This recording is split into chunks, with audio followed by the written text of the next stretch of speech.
which follows our first virtual set of committee sessions. Today, we'll hear reports and approve actions taken by the committees this morning, then discuss several critically important topics, including the UW System's 2020-2021 annual operating budget, an update on the UW System's Student Behavioral Health Initiative, a topic of significant interest to me and the board, and the implementation of a new seamless transfer solution. We'll also hold our annual election of Board of Officers this afternoon. I expect that we'll complete most of our open session work by around 4:30 before moving into a closed session. Given the number of people on the conference call, I want to start off with just a few reminders to help our meeting go smoothly. First, I encourage everybody to mute your microphones while others are speaking to help us cut down on any background noise. Also, please refrain from putting us on hold because it'll likely trigger background music. And please remember to identify yourself when making comments or asking questions. Finally, I would ask any presenters or staff to please wait to be called on before speaking. And with all of that, I'll turn it over to you, Madam Clerk. Please call the roll.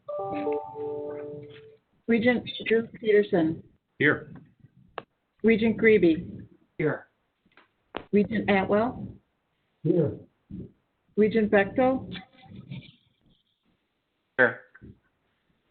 Regent Provost. Here. Regent Cologne. Here. Regent Delgado. Here. Regent Hall. Regent Jones. Here. Regent Klein. Here. Regent Lovezo. Here. Regent Manydeeds. Here.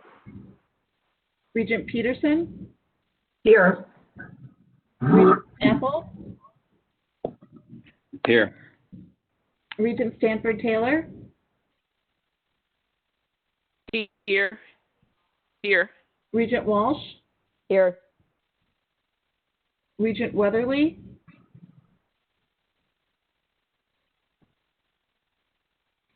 One second, please. Regent Weatherly, are you with us? I am. I seem to have been let in now. Thank you. Regent Woodmansee. Here. We have a quorum. Thank you, Jess. Before we consider items on today's agenda, are there board members who wish to declare any conflicts of interest regarding today's open session agenda? Looking out at all of your smiling faces, I see none. So with that, let's proceed. This afternoon, it's my pleasure to introduce several new members of our board. We anticipate their confirmation hearings will be held soon. First, Amy Blumenfeld-Bogost. Amy is an attorney with Bogost and Associates in Madison. Her work is focused on ensuring justice for survivors of sexual violence and establishing training for attorneys to help aid survivors of sexual assault on campuses. Amy has taught at UW Law School's National Tribal Trial College. She has worked with high schools, colleges, and tribal colleges on the implementation of Title IX procedures. She earned her bachelor's degree from the University of Wisconsin-Madison and a law degree from Chicago-Kent School of Law. Welcome, Amy. Would you like to say a few words to the board? Yes, thank you so much, Regent Peterson. I appreciate it. I just wanted to say just a couple of words, thinking back on my great-grandfather who landed in Madison at the beginning of the last century and lived across from what is now the Kohl Center.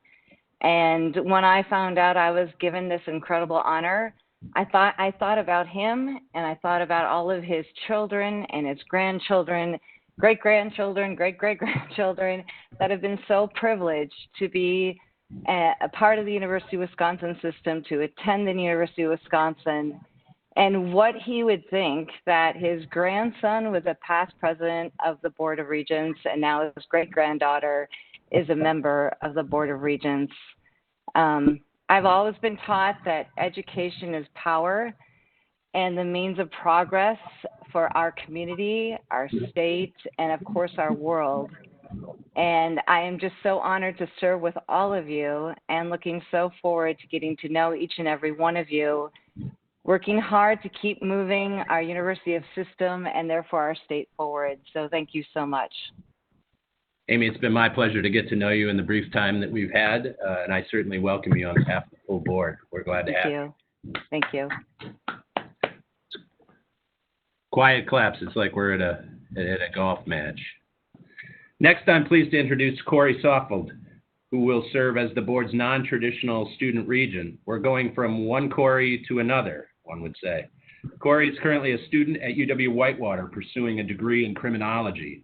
He also works as a security coordinator at the Verona Area School District. Welcome aboard, Corey. Would you like to say a few words? I would. First, I'd like to say that I am extremely excited to be a part of this wonderful team on board, and I look forward to bringing my ideas to the table.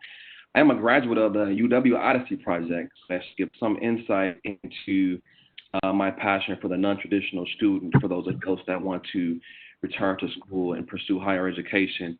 After that, I was a City of Madison police officer for over 10 years. And while a police officer, I was a school resource officer. And it was in that role that I truly learned how to partner with community stakeholders to create restorative practices that reduce citations, arrests, and really reduce overall police involvement in the school altogether. Also in that role, I partnered with staff members to create the Black Student Union at the high school, where we toured historical Black colleges and universities. And that was very important for me because I really wanted to reach those students that just kind of flew under the radar. They were not high achieving, but they were also not, bad students by any means. They just kind of flew under the radar, and some, may fall through the cracks or whatever. I wanted to reach those students and inspire them to further their education. And we did that by, in a sense, showcasing Black excellence by going to historical Black colleges and universities. And today I am the Interim Director of Safety and Security. I'm sorry I didn't update you in time, Mr. Peterson, of that title change.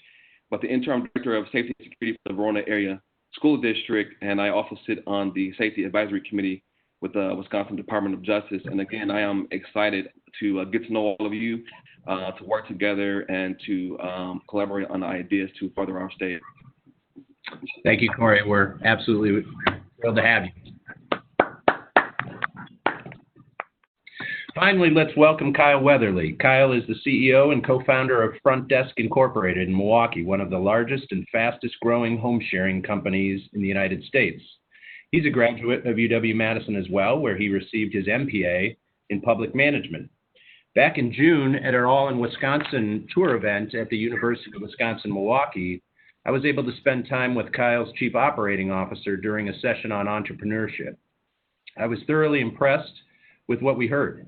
Front Desk is an extremely clever concept, and post-pandemic, I expect its services will be in very high demand. Kyle, welcome. Please say a few words. Thank you, Mr. Regent President. I have a number of people that I need to thank, so if you bear with me for a few moments, I promise this will be, at worst, a once every 4 years endeavor. First, I'd like to thank Governor Evers for appointing me. This is the highest honor of my life thus far, and I intend to treat it as such. I particularly want to thank Barb Worcester and Flora Consantos for the professionalism through the process. Second, I want to thank all my coworkers at Front Desk. This is a tough time for our entire economy, but particularly the industry that we operate in. Our business is very much touch and go for the next year or so. It is their hard work and dedication that allows me to devote the time necessary to become an effective regent. Third, I want to thank my family. I'd like to thank my dad, a retired public school teacher, for instilling in me a deep appreciation of the socioeconomic ladder that public universities must provide. I'd also like to thank my mom, who raised 4 kids while going to college in her 30s. It was her tenacity in accomplishing that, and later starting her own company, that provided me the opportunities to be here today. I'd like to thank my smart, beautiful, and UW Oshkosh grad wife, Ruthie, for all of her support. She is not only a dedicated public health professional, both running a free STD clinic on the east side of Milwaukee and volunteering as a contact tracer as a member of the Milwaukee Health Board. But she is also an Ironman, and most recently, for better or worse, as you can tell right now, a hairstylist. Fourth, I'd like to thank the entire Wisconsin public education infrastructure, including those outside the UW system. I first attended MATC for computer programming while I was in high school. I received my degrees from UW-Madison while taking classes at UW-Milwaukee. And most recently, I've taken classes at MATC and WCTC for welding and CNC manufacturing.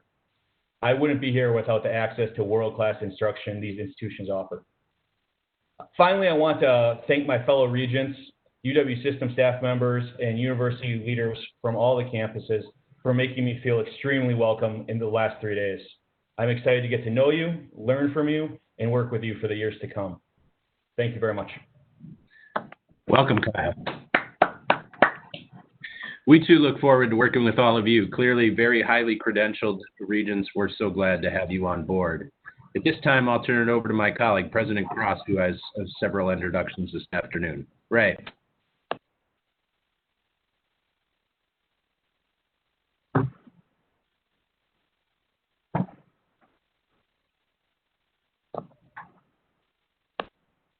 Thank you, and good afternoon. As you all heard, Galen has accepted a position as the new president of Missouri Southern State University in Joplin, Missouri. So we'll have more on that later, but I am pleased to announce that Connie Foster, who has agreed to serve as Interim Chancellor of River Falls, has accepted this. And, Connie is a higher education and leadership consultant, spent 23 years as a faculty member, administrator, and interim chancellor at UW River Falls. Since 2009, she has owned Connie Foster Facilitation and Consulting, which she began after retiring from UW River Falls. Certified by the Institute for Cultural Affairs, her work in higher education focuses on strategic, academic, and action planning. She was interim chancellor at UW River Falls from August of 2008 to July of 2009. And prior to that, she was interim provost and vice president for academic affairs. She has been the university's dean for the College of Education and Professional Studies, athletic director, chair of the Department of Health and Human Performance, professor of Health and Human Performance, women's athletic director, and gymnastics coach. I'm beginning to wonder what she hasn't done. Foster will take the helm at UW River Falls effective July 1st, and we're very pleased she has agreed to assume this important role at this critical time. I believe Connie is on the system, so Connie, would you like to say a few words? Yes, hello. Thank you. Good afternoon, and thank you for the warm welcome and introduction. I am very pleased to serve in this position, and I appreciate your confidence in me and asking me to serve. I look forward to working with all of you in the upcoming months, and I thank you very much. I yield. Thank you, Connie. We're glad to have you back, as we say. We'll talk more about Dean later. We will have some fun with Dean just a little while. I'm also pleased to introduce UW-Platteville's new Provost and Vice Chancellor for Academic Affairs, Tammy Yvette. Tammy, who started on May 15th, previously served in a variety of roles over a 20-year period at Wayne State College in Wayne, Nebraska. Most recently, she was Dean of the School of Natural and Social Sciences. She has been a professor in the Department of Health, Human Performance, and Sports since 2000, and served as department chair for 7 years. During her tenure at Wayne State, she helped develop and grow several important programs guaranteeing admission to help address the issue of rural legal and healthcare needs. Tammy received her Bachelor of Science in Biology and Master's PhD in Exercise Physiology, all from the University of Nebraska at Lincoln. So welcome, Provost Yvette. Would you like to say a few words? Tammy?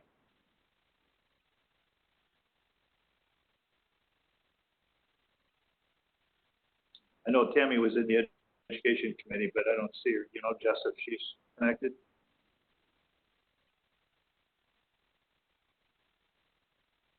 Well, I'm sure she would have said some really nice things Welcome, Tammy. We will make sure you get a chance to speak to the board at some point. I'm also pleased to welcome Pratima Gandhi, the new Chief Financial Officer and Vice Chancellor of Business Affairs at UW-Stevens Point.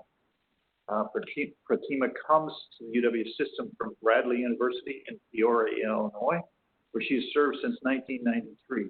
Over the years, she has held a number of positions at Bradley, including most recently as Chief Financial Officer and Treasurer. There she oversaw a budget of approximately $230 million. She earned her Bachelor of Science degree in accounting at Indiana University. So would you join me in welcoming Pratima? Pratima, I believe you are also on the line, so would you like to say a few words?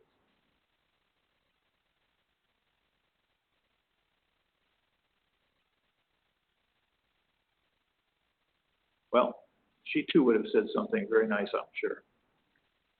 Welcome, Pratima. We'll certainly get a chance to introduce you to the board again at some point. So thank you on behalf of all of the colleagues that we welcome you to the UW system, and we look forward to working with you and obviously getting to know you. At this time, I'd like to make a special announcement and acknowledge and thank Provost Joanne Wilson. She's been at UW Platteville for 34 years. There have been a lot of changes both at Platteville and in higher education in those years, Joanne. We appreciate your dedication to the work and passion and commitment you have to serve students. So we just wanted to take a moment to say thank you. This will be your last one meeting probably as well. So long, my friend. All the best. The university is going to lose a great engineer and a great person. Thank you, Ray. Thank you so much. You be good now for a change, okay? Thanks, Joanne. I will. Back to you, President Peterson. Thank you, President Cross. Welcome again, new colleagues. I know I speak for all the members of the board when I say we look forward to meeting you in person and getting to know you better in the time ahead. The records of the April 2nd Board of Regents meeting, the April 16th Executive Committee meeting, and the May 7th, 2020 Special Board of Regents meeting have been provided. At this time, may I have a motion to approve these records? Regent Bechtel would move approval. Thank you, Regent Bechtel. May I have a second? Second, Mike Jones. Thank you, Karen. Any discussion? This time, all those in favor vote by signifying aye. Aye. Aye. Aye. Same sign. Motion carries. The report of the Wisconsin Technical College System Board of Directors has been provided as well. Do any regents have any questions this afternoon? Seeing none, to start off my report, I'd like to draw your attention to a new report that was released this past weekend. UW System's Office of Policy Analysis and Research has merged graduation, residence, and earnings data for the first time to calculate the economic impact of a UW system education, and the findings present a strong case. The data shows UW system graduates earn a median salary of nearly $50,000 annually just a year after earning their bachelor's degree. After 5 years, the median earnings of those graduates top $66,000. What's different about this data is that it doesn't rely on self-reported numbers, which makes this report considerably more precise than typical post-graduation surveys. I've long believed there's no better investment for the state of Wisconsin than the UW system, and that the UW system is also a terrific investment for our students as well. And this data validates those beliefs. When Wisconsin taxpayers invest in the UW system, our universities produce educated, successful graduates who contribute to their communities and to the economy. When individuals invest in a UW system education, their earnings potential skyrockets. In addition, and something I find particularly noteworthy, is that 90% of in-state students who graduate from the UW system campus stay in Wisconsin to live, work, and build citizenship in our state. I think our campuses are doing an excellent job combating the so-called brain drain. 15% of out-of-state students remain in Wisconsin after graduation. So while we have some room to grow this percentage, we're doing much to drive the new job pipeline and that talent, and we can do even more. There are, of course, many other reasons to go to college other than just employment statistics. But when a time when there are questions about the value of higher education, this is important, concrete data about the practical value of a UW degree. You can't put a price tag on what a college degree provides in the lives of students, but this report puts a value on how much return graduates receive in the workplace, and it's remarkable. Now I'd like to follow up on the presentation and discussion at our last meeting of the blueprint for the UW system beyond COVID-19. Since that time, we've engaged with about 400 shared governance participants in 3 recent public listening sessions that included all of our campus communities around the state. This has been an important dialogue, and we appreciate everyone's input. 4 Regents participated in these listening sessions to hear firsthand people's priorities and concerns. I appreciate Regents Atwell, Klein, Manideeds, and Walsh for dedicating their time to these important sessions. Let me say today, engagement with our shared governance representatives will continue. As we continue to endure financial and operational challenges on our campuses that are known and unknown, this board can't afford to overlook good ideas and reform principles supplied by our shared governance partners. As I said back in May at our meeting, all things must be on the table, and I value and welcome the help and assistance. At this time, I'm going to ask Regent Walsh to give us a brief synopsis of what she heard at our 3 listening sessions. Regent Walsh. Thank you, Regent President Peterson. And I want to echo your thanks also to the more than 400 people who we heard from at those sessions. I would say that if the purpose of the blueprint was to cause rapid, enthusiastic engagement in the issues at hand, it succeeded. And that's certainly not the best way, perhaps, of causing that to happen. But it's good for us as a system to, from time to time, have a reminder of how much value there is in working with our shared partners. Now, what did we hear from those folks?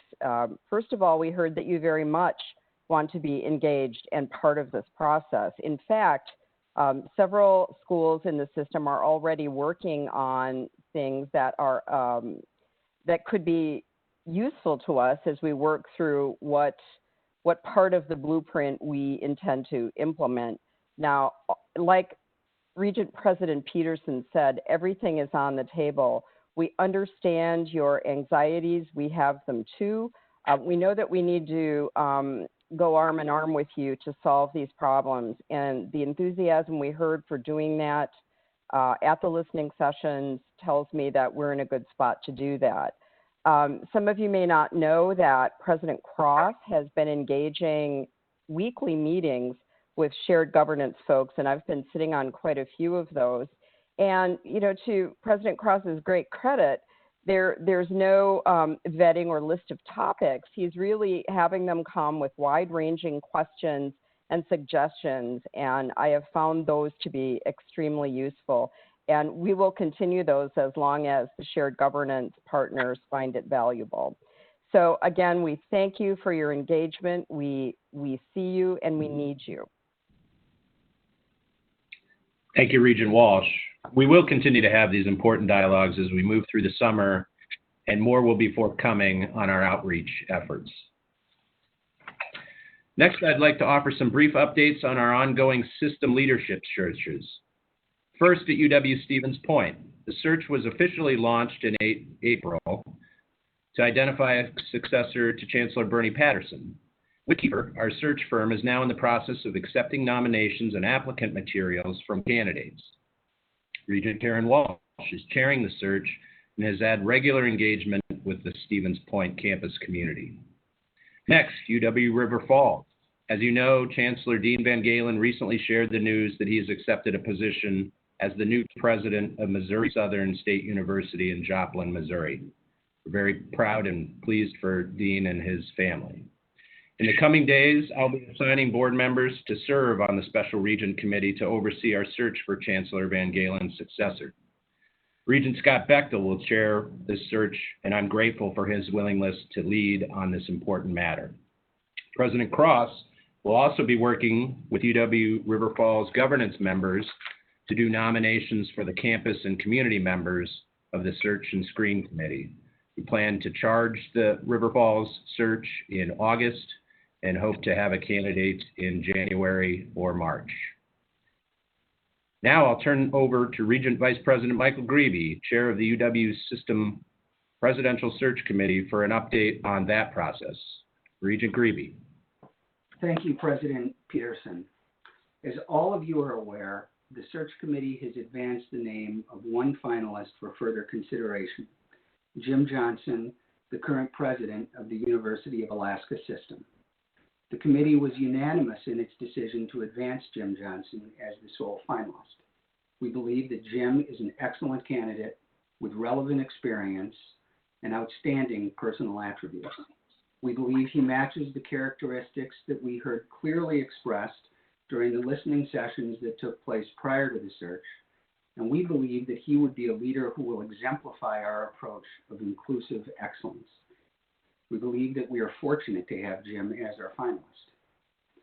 But it goes without saying that there have been questions raised about the fact that we are only advancing one finalist. I'd like to take a few minutes and walk through some of the process and reasoning that the committee went through in making this decision. This was a decision that we made with careful thought, discussion, and consideration.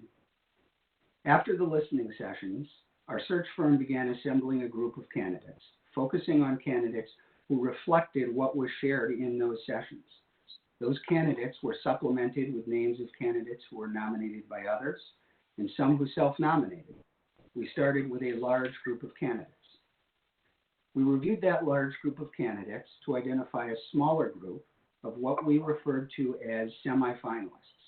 In making the decisions on semi-finalists, we reviewed the group of candidates to broadly assess which individuals we thought could advance to the finalist stage. We did not set a specific number of people to advance. In other words, the semi-finalists were not the top 10 or the top 15. They included all candidates we thought could be finalists and only candidates we thought could be finalists. We then took a similar approach to assessing the semi-finalists. After extensive, multiple-day interview sessions and more consideration of each candidate, we reviewed the group of semi-finalists to broadly assess which candidates we thought we might recommend to the Board of Regents as the next president of the system. After that process, we identified a smaller number of candidates, more than one, who we would consider as finalists.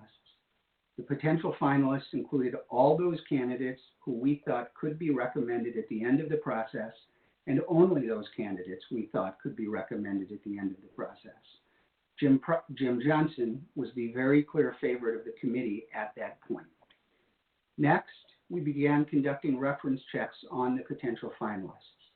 Following the reference checks, the committee was prepared to advance all of the names of the potential finalists as finalists.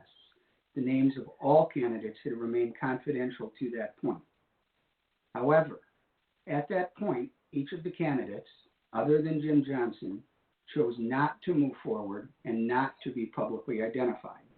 Their reasons included concerns that their ability to manage COVID pandemic matters on their current campus would be jeopardized if they moved forward, along with other factors. So, the committee was left with one finalist, Jim Johnson, who was also the unanimous preference of the committee. At that point, we found ourselves with three options, which I'll briefly describe.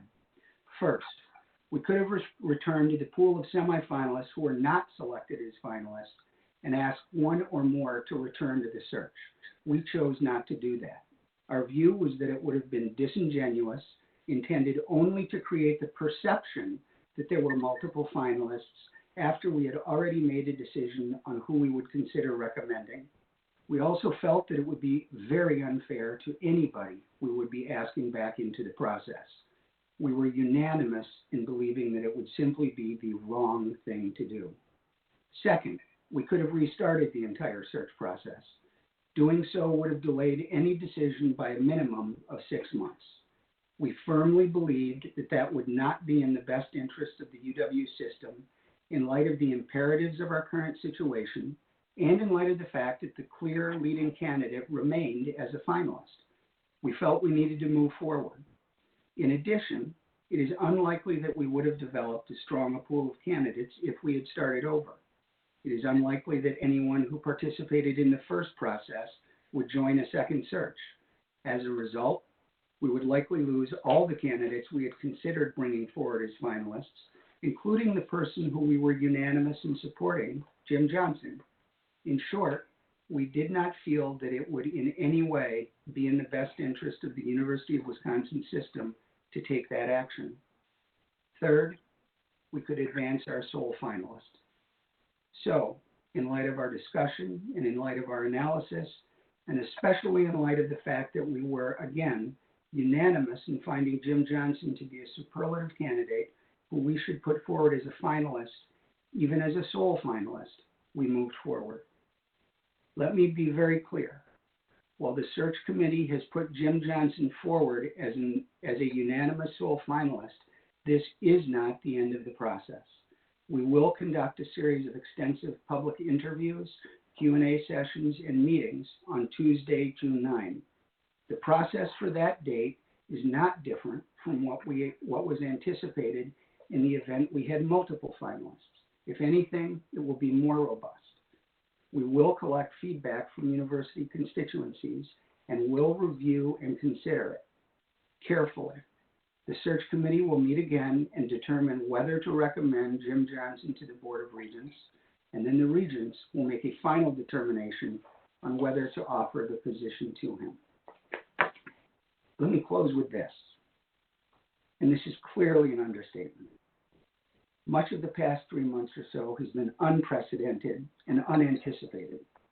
Those unanticipated events do not, however, change our very firm belief that as a committee, we've identified an outstanding candidate who represents the attributes that our community values, and we very much look forward to the rest of you having the opportunity to meet him directly.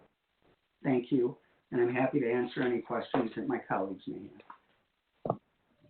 Questions of Regents for Chair of the Search, Michael Grebe. Regent President Peterson, this is Bob Atwell. I want to thank Search Committee Chair Michael Grebe. I've not had good visibility into the process throughout, but I think his explanation today was clear, compelling, and very, very helpful in contributing to my understanding of how we have arrived where we are. So, thank you. Thank you, Regent Atwell. Regent Manides, a member of the Search Committee. Yes, I'd like to make a statement in support of what Mike Grebe has just said. I am very pleased with this process. It started with listening sessions to hear what people that were concerned about and wanted to know what was going on told us as far as what they wanted to see in candidates. As Michael said, then we assembled a group of candidates who met some of those expectations and others who exceeded them. Now, we then worked through that process to get to where we are today. And where we are today is we're not done. We're starting the way we're finishing the way we started. In other words, the people that told us what they'd like to see in a system president are going to get to talk to Mr. Johnson. They're going to get to question him, interview him, and that includes shared governance group representatives, campus leadership, chancellors, regents, and then the search committee is going to meet again to listen to all that feedback and then make a decision. So we have not yet concluded this search, and I just wanted to say that again. I know Michael emphasized that. I'd like to emphasize that also, and to say once again, I'm pleased where we are today. Thank you. Thank you, Regent Manides. Any other questions of Regent? Okay, seeing none. Hi, Michael, this is Regent Stanford Taylor. Yes, Carolyn, good afternoon. I'm sorry, I had my hand raised. Good afternoon. Thank you so much.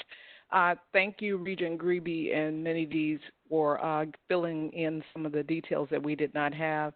I'm aware of how the search committees work. I've served on those.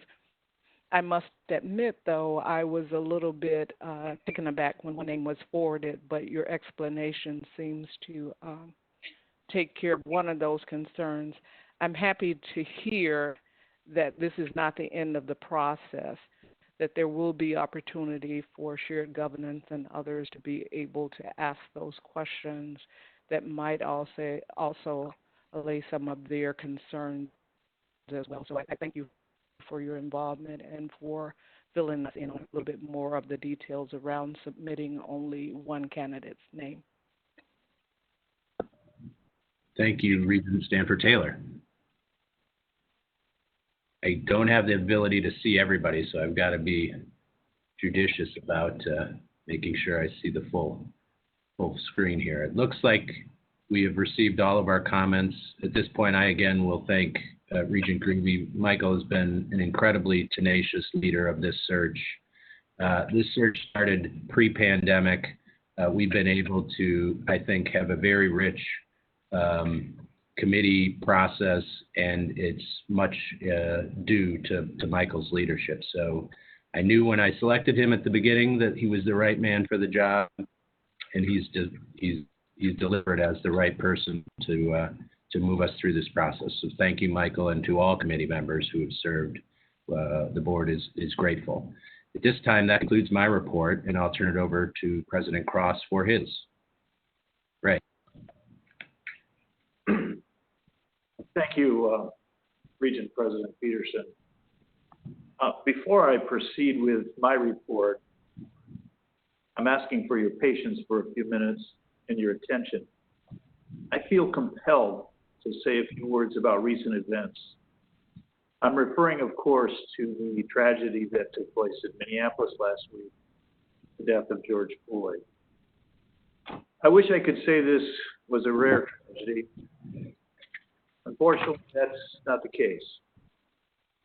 A Washington Post database that tracks police shootings shows that since January of 2015, 1,252 Black people have been shot and killed by police in the United States. 1,252. And that doesn't include those who otherwise died in police custody or were killed by other means. George Floyd wouldn't show up in that count. He wasn't shot. He was asphyxiated by a policeman's knee after pleading for his life, saying he couldn't breathe. In 2014, Eric Garner told the New York policeman who was sitting on his head right before he died that he too couldn't breathe. I did not issue a statement immediately following George Floyd's death because I felt my words would have been hollow, shallow, meaningless. Truth is, I really didn't know what to say. We've all made so many statements abhorring these atrocities that our remarks seem like token gestures. I could have said the same things I said before, just swapping out George Floyd's name for Breonna Taylor's, or Ahmaud Arbery's, or Dominique Clayton's, or Eric Reason, or 1,000 others. Words feel cheap right now. Nothing has changed as a result of previous statements or the fine words of many others, but things desperately do need to change. How else do we find justice for what happened to George or Breonna or Ahmaud or Dominique or Eric? They should not merely be anonymous statistics, memorialized in the latest Twitter hashtag. They're real people with families, friends, lives, and dreams. So how can we make real change happen? Status quo cannot stand. Yes, the university can and should help to educate, to expand awareness, to shine light into darkness. We must re-examine our programs and practices, our recruitment of students, of faculty, and staff of color, and our efforts to serve all members of our respective communities. That's all important, very important. But to achieve real change, we as a society must change our culture. problems we're facing here run deep. They go way beyond just reforming police practices. It requires not only changing minds, but changing hearts. While we cannot condone the violent acts of those who are appropriating this tragedy for other purposes, I am truly heartened that so many thousands of people from all walks of life have taken to the streets all across this country to peacefully express their beliefs, especially in the midst of this unprecedented pandemic, and to reaffirm their passion for one nation under God, indivisible, with liberty and justice for all. That's what we pledge our allegiance to. One nation, an indivisible nation. At least that's the nation we all want. The American Republic was founded on a set of beliefs that all people are created equal and that all people have fundamental rights, including liberty, free speech, freedom of religion, due process of law, a fair and impartial system of justice, and freedom of assembly, just to name a few. Most Americans agree with these beliefs, at least in theory. The challenge is putting these beliefs into practice. Not just some days, but every day. Not just for some people, but for everyone. We can still become the America our founders dreamed of and the America we want. But we must truly commit ourselves to this vision and resolve to turn words into action. And we must persist, even when it gets tough. Because this fight is definitely worth it. It's the fight for the future of America. It really is. I thank you for your patience as I shared my personal thoughts on this, so thank you. Now I'd like to provide a brief update on UW System's response to the ongoing COVID-19 pandemic. This ongoing crisis has called for an all-hands-on-deck approach, and I would like to express my appreciation, as have several others, for how the people within the system have responded and stepped up to this enormous challenge. We're dealing with a situation that has an extraordinary number of moving parts, and the challenges we must contend with seem to change daily. As President Peterson noted at last month's meeting, we discussed a possible blueprint. The concepts suggested in that blueprint are potential long-term strategies that we must consider, at least that's what I believe, to help our universities continue to best serve the people of Wisconsin.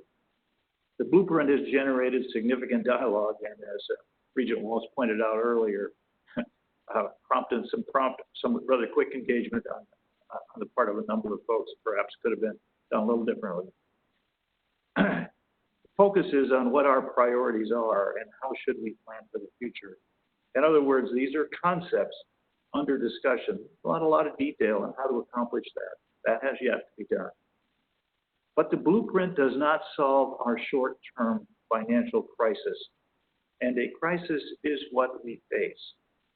We will have a cash flow problem this year, and it's important we find ways to mitigate that, working with legislators. The situation is exacerbated by anticipated delays in assessing the state's financial condition.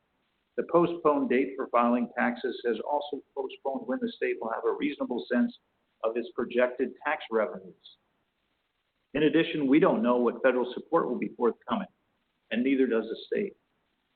Cuts to higher ed are already being talked about in other states. In California, Governor Gavin Newsom announced last week that the state would have to cut higher education by $1.7 billion to close a $54 billion budget hole caused by the pandemic.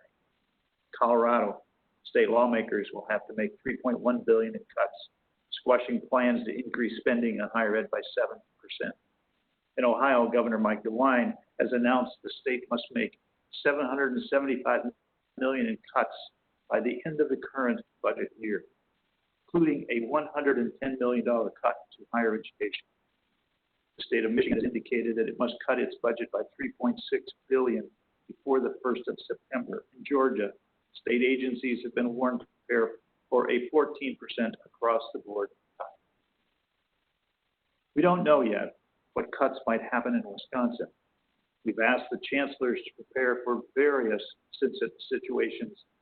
They're doing that. And as I said earlier, things are changing constantly. Yesterday, we submitted a letter to Governor Evers, Senate Majority Leader Fitzgerald, and Speaker Robin Vos, requesting immediate flexibility and regulatory relief that would allow us to prepare to best serve our students, faculty, and staff during and as a result of this COVID crisis. Our universities have already taken steps to implement furlough policies, to lay off employees, and reduce costs by such measures as renegotiating our vendor contracts, canceling travel, and reducing purchasing. These have been difficult but necessary decisions. As we plan for the fall semester, and believe me, we're all planning, our universities are determined to find creative solutions to safely deliver quality education, both on campus and through alternative or remote delivery methods. However, we face significant financial and operational challenges that are made worse by the ever-changing nature of the pandemic. Our latest estimate of lost revenue and additional expenses through the summer is about $212 million across the entire UW system. To address these challenges, we have requested flexibility and regulatory relief. First, we want the ability to responsibly, thoughtfully, and appropriately access credit markets to open a line of credit if the UW system experiences further fiscal challenges created due to the COVID-19 crisis. Any debt created through this line of credit would be held by the UW system, not by the state of Wisconsin. This would allow our institution to use a tool that is available to the private sector, as well as many, if not most, other public institutions of higher education. They have it available to assist with cash flow challenges on a regular basis. Indiana University, for example, took out a line of credit to help fill the gap of the university's lost revenue due to COVID-19 the pandemic. If we're not allowed to access lines of credit, we face the risk of serious financial challenges. This would put our institutions at a serious competitive disadvantage relative to our peers, make our navigation through this pandemic even more difficult. To be clear, the purpose of the line of credit is to provide a bridge to a more stable state for the universities. Universities generally cannot make quick changes. I think you're all seeing that. Given how abruptly the COVID-19 pandemic was thrust upon us, we need the time to smooth out our cash flow issues to accept so that a line of credit would give us access to the ability to do that and to bridge to a more stable state. Secondly, we are asking the legislature to create a one-time exemption from the school year start date requirement in Wisconsin Statute 3611, subparagraph 60. We are not allowed to start before September 1st by law. We're asking for temporary relief from there. Many experts predict a spike in the coronavirus cases to occur in late fall. So many institutions want to start classes early, use an expedited schedule to get through the entire system so they can finish before Thanksgiving. We think that's smart. We aren't the only institution looking at this option.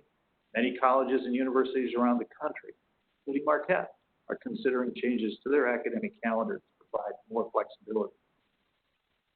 We need the state to allow us to do that. Third, we are requesting regulatory relief. UW system is one of the most, if not the most, regulated higher education system in the country. And the heavy reporting requirements alone are particularly burdensome during this time of crisis.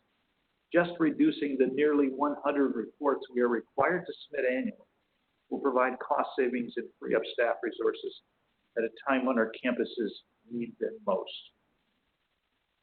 And in almost a humorous sense, I would suggest, I'm not sure many of those are actually real. To take up these requests, we are asking the governor and the legislature to address these pressing concerns as quickly as possible. Finally, I would like to provide a brief update on changes to the Title IX regulations. Your board materials should have included at least a few articles that provide an overview of these changes. In response to new federal regulations regarding investigations of sexual misconduct in higher education, the UW system has convened a system-wide group of experts to develop plans to modify our policies, procedures, and practices. This group is in the process of reviewing the new U.S. Department of Education regulations and will make recommendations accordingly. The new Title IX regulations have an effective date of August 14th, this 2020. After initial review, the new regulations will impact the way our institutions respond to incidents of alleged sexual misconduct by students, faculty, and staff in a variety of ways. A few examples of the changes include requiring changes to the definition of sexual harassment in what is considered a university program or activity for Title IX purposes, as well as a plethora of changes to investigations and hearing processes with the requirement of live hearings with cross-examinations. Our student judicial system is becoming a courtroom. A Title IX new regulation working group will review and address the necessary changes to related chapters of the Wisconsin Admin Code and Board of Regents policy documents, as well as develop practices and procedures to bring the UW system into compliance. As portions of the Wisconsin Administrative Code may require change, scope statements have been sent to the governor for review to begin the emergency and permanent rulemaking process. Through the working group, subgroups, and the development of a socialization plan, the goal is to get robust engagement from the campuses and shared governance on proposed changes as both the emergency and proposed rulemaking process moves forward. While working with these changes, the institutions of the UW system continue to provide supportive resources and accommodations to complainants and respondents, investigate complaints of sexual misconduct in an impartial manner, and provide a process that is conscious of the due process rights of all involved. The University of Wisconsin system is a national leader in taking robust measures to address and prevent sexual misconduct, and that will continue. Finally, as we have previously reported, UW system universities expect to be open in the fall. We will be open in the fall with on-campus course delivery to the fullest extent possible. We have a number of tactical teams on all campuses, as well as our system plan ahead team working on this from every angle 24/7. Great progress is being made, and we anticipate getting updates on that progress shortly. Overall, we have strong optimism that fall 2020 we will have students on our campuses, and we're looking forward to that time. President Peterson, that concludes my report this afternoon. Thank you, President Cross, and thank you for your thoughtful words this afternoon. At this time, we will move on to agenda item number 8, committee reports, and I'll call upon Regent Ed Manides to present first the report of the Audit Committee. Regent Manides. Thank you, Regent President Peterson. The Ever Vigilant Audit Committee met this morning. Chief Audit Executive Lori Storz reviewed the progress to date on the fiscal year 2020 audit plan. She confirmed her office is making solid progress and expects to bring additional audit reports before the committee in August. Ms. Storz then provided a high-level summary of the results of audits recently issued by the Office of Internal Audit. This included human resource system segregation of duties at UW-Madison, purchasing cards, payroll, offboarding for employees for UWSA, and student information system and database security audits. Overall, she was comfortable with management's responses. Ms. Storz then discussed projects that have resulted from the COVID-19 pandemic and planning for the fiscal year 2021. The Regents requested and will receive details on the CARES Act policies and statistics regarding the disbursements to students on a timely basis. And finally, she shared the Office of Internal Audit's independent statements with the committee. Next, Associate Vice President Catherine Mayer provided an update on pandemic disruption and cybersecurity. We then heard from Sarah Arebo, who presented the committee with an overview of UW system response to the new Title IX regulations from the Department of Education. The Regents requested data regarding the Title IX claims and outcomes for them to evaluate the impact of the new regulations. Then, Katie Ignatowski, Director of Compliance and Integrity, gave a summary of the tools being developed to support campuses in compliance efforts during the COVID-19 crisis. Now, that concludes my report. Thank you. Thank you, Regent Manning. I'll now call upon Regent Scott Bechtel to present a report of the Business and Finance Committee. Regent Bechtel. Okay, thank you, Regent Peterson.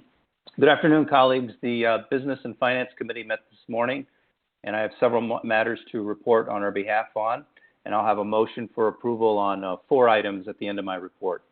Item C, approval of minutes and the trust fund's quarterly investment report. We first approved February's minutes, and then we received a presentation this morning on the trust fund's quarterly investment report from the UW System Office of Trust Funds. The Executive Director, Chuck Saunders, read us in, and the SWIB Senior Business Analyst, Rob Thornton, presented as well. The presentation covered the period ending March 31st, 2020. Not a good time for the markets, as we all know. And as of that date, UW System Trust Fund's assets totaled $569.9 million, with $422.14 million in the long-term fund and $143.76 million in the income cash fund. Largely due to the economic impact of the COVID-19 pandemic, the fund's public equity investments decreased, unfortunately, by about 22.16% during the quarter. The good news, though, is we got a status report as of close of market yesterday, and about 2/3 of that has been earned back, given a more robust public markets since that time. Also in the first quarter, bond investments and inflation-sensitive investments gained 3.4% and 1.64% respectively. The private markets portfolio returned a minus 0.02%. The long-term fund decreased in value minus 10.9%. The UW Fund custom benchmark decreased minus 10.99%, and the income cash fund gained 0.36% for the period. My other items are much more positive. Item E, option periods in the UW system contract with Instructure. The committee approved a request from UW System to exercise 2 option periods in a current contract the system has with Instructure for campus digital learning environment software. UW System Associate Vice President for Administrative Services, Ruth Anderson, provided background to the committee. In short, when the Regents passed the original contract back in October of 2017, the executive summary presented correctly stated that the contract was for a 3-year term and at a cost of $4.874 million. But the costs for the for the first and second 2-year option periods were misstated as a combined $4,069,000 rather than the $8,165,508 total correctly noted in the contract. So a summary report versus the actual contract that was voted on had some misalignment. So as advised by the UWSA General Counsel, this item came before us as a corrected item, and we have took care of that through a motion and vote, which we'd ask your approval for later. Item F, UW-Madison Contractual Service Agreement with Holdco, LLC, which does business as InStride. This is an exciting one. Committee approved a service agreement introduced by UW-Madison's Vice Chancellor for Finance and Administration, Lawrence Heller, between UW-Madison and InStride. Now, under this 4-year agreement, which will be renewable for an additional 3 years, UW-Madison is piloting one online undergraduate program. It'll be a bachelor's degree in personal finance and an online non-credit program on grief and resilience available to employers working with InStride. This is a public benefit corporation to provide educational opportunities to employees. So what's exciting about this is we're reaching into that non-traditional student group, the lifelong learners, and we're going to be focusing and reaching into the employment community to try to find these additional students in this pilot program. UW-Madison will receive a revenue share on tuition of 60%, with 40% going to InStride. The partnership requires no upfront payment to InStride, as the company will not receive revenue until the employer partners enroll students. And they'll be handling all the administrative aspects, the fee collection, what have you, under this program. UW-Madison can add additional programs as mutually agreeable at any time with an addendum to the agreement.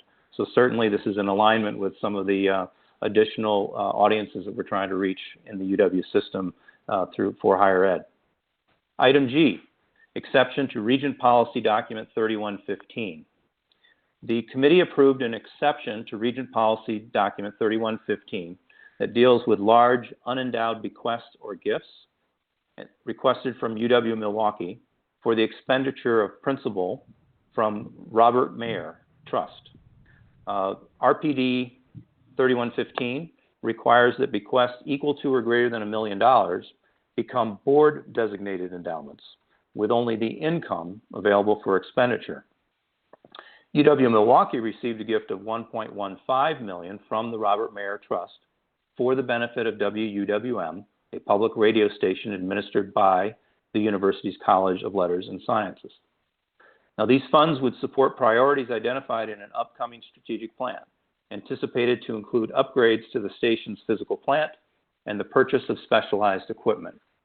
UW System Vice President for Finance, Sean Nelson, introduced this item, and then he, Chancellor Money, and Chief Business Officer Van Harper provided further details and answered questions.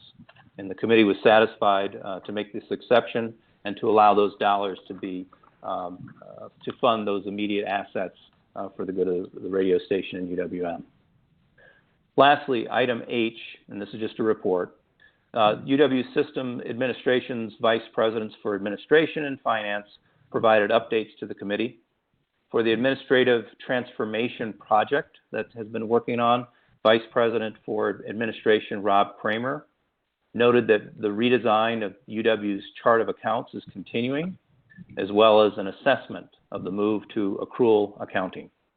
He also let the committee know that an expansive inventory of policies is being completed and that work continues to design the future operational model. The selection of a quality assurance partner has proceeded with the P2P procurement project, while the selection of software has been deferred until the fall of 2020 at the earliest. Mr. Kramer also addressed UW System's COVID-19 pandemic response and planning, focusing on administration and human resource aspects. Vice President Nelson closed out our meeting with an update to the committee on the financial impacts of COVID throughout the summer semester and answered our questions. So in conclusion, Regent President Peterson, on behalf of the Business and Finance Committee, I would now move for approval of agenda items C, E, F, and G. Thank you, Regent Bechtel. May I have a second? Second. Regent Delgado, thank you. Questions of Regents for items C, E, F, and G from the committee report. All right, well done, Regent Bechtel. No questions. All those in favor signify by saying aye. Aye. Aye. Aye. Opposed, same sign. Aye. Thank you, Carolyn. Are you opposed to this, or were you late on the microphone? I was late on the microphone. Thank you. I'm in support. We're getting good at this. Thank you. Okay. All those in favor have signified by saying aye. Thank you, Regent Bechtel. Well, now move on. I'll call on Regent Tracy Klein to present a report of the Education Committee, which is fairly extensive today. Thank you, Regent Klein. Thank you, Regent President Peterson. My report today will begin by highlighting the presentations we received at the Education Committee as to how our campuses have been addressing the challenges caused by COVID as they have been striving to fulfill the mission of the University of Wisconsin system. Most importantly today, Vice President Morabel Soso organized an in-depth discussion regarding the work of our campuses to respond to COVID-19. This featured the presentations of 4 provosts: Provost Rob Dukoff, Provost Joanne Wilson, incoming Provost Tammy Edovich, Provost Rodriguez Stout, and Provost Greg Cook from Whitewater. I'm sorry, 5 of them, but we had both Provost Wilson and Edovich joining us. So, and I would say they all gave great and detailed presentations. Most of what they addressed was what had occurred in the events leading up to the ending of this semester. So looking at what had gone on over the last 8 weeks, 12 weeks, and the structural revisions and efforts they had to engage in quickly to support students, faculty, and administrative members. I think you would have been very impressed to hear these presentations. We thought that their efforts were detailed. We were impressed with how much stress was on the system at all levels to try to accomplish all of the changes. And we offered them our sincere thanks on behalf of the Board of Regents for their hard work. We would note that they look forward to working collaboratively with the system and will require extensive support regarding testing, PPE, and isolation procedures. We also our Education Committee received an update from the Freshwater Collaborative emanating out of UWM. Of particular interest, UW Dean of the School of Freshwater Sciences, Val Klump, introduced the new director of the Freshwater Collaborative, Dr. Marissa Jablonski. We met her. We expect great things. And again, the collaborative is I think a model for us in the UW system as to how we can highlight various facets of our UW system and various campuses and provide with any hope a real integrated offering on freshwater sciences. We did delay a discussion of the online learning initiative, which was generously funded by an anonymous donor. We know this is important in the time of COVID, and we do intend to add it to our agenda for the very next meeting, whether that's July or in August. Absolutely critically important, and we heard that from the provost describing the challenges that faculty had in adapting to the quick move to an alternative form of education. We heard from Vice President Morabel Sosa that the work of the Task Force for Advancing Teachers and School Leaders have been halted due to COVID-19. Finally, here's a summary of the items that were approved yesterday by the Education Committee. In June of each year, the Board of Regents is asked to approve the UW System report on tenure, promotion, and other changes in status for faculty members. We approved that. In addition, we were asked to approve the annual request from UW-Madison and UW-Milwaukee for funding from the Vilas Trust Fund, and both these items were approved. In support of the board's ongoing commitment to keeping our educational policies up to date, the Education Committee approved revisions to Regent Policy 20-2, Student Evaluation of Instruction. Finally, the committee approved academic degree programs for several campuses, as well as reorganization of schools on the UW-Stevens Point campus. In summary, UW Green Bay sought approvals to reorganize its Bachelor of Business Administration degree into 4 individual degree programs. These include Bachelor of Business degree programs in Finance, Human Resource Management, Management, and Marketing. UW-Milwaukee gained approval for 3 degree programs. These include Bachelor of Arts in Digital Arts and Culture, Doctor of Philosophy in Electrical Engineering, and Master of Urban Design. UW-Madison gained approval for a Master of Science in Business Analytics, and University of Wisconsin-Platteville gained approval for a Bachelor of Science in Cybersecurity. Finally, UW-Stevens Point gained approval to restructure its existing schools into 7 interdisciplinary entities. These include schools of design and communication, performing arts, behavioral and social sciences, biology, chemistry, biochemistry, humanities, and global studies, mathematics, computing, physics, and astronomy, and health sciences and wellness.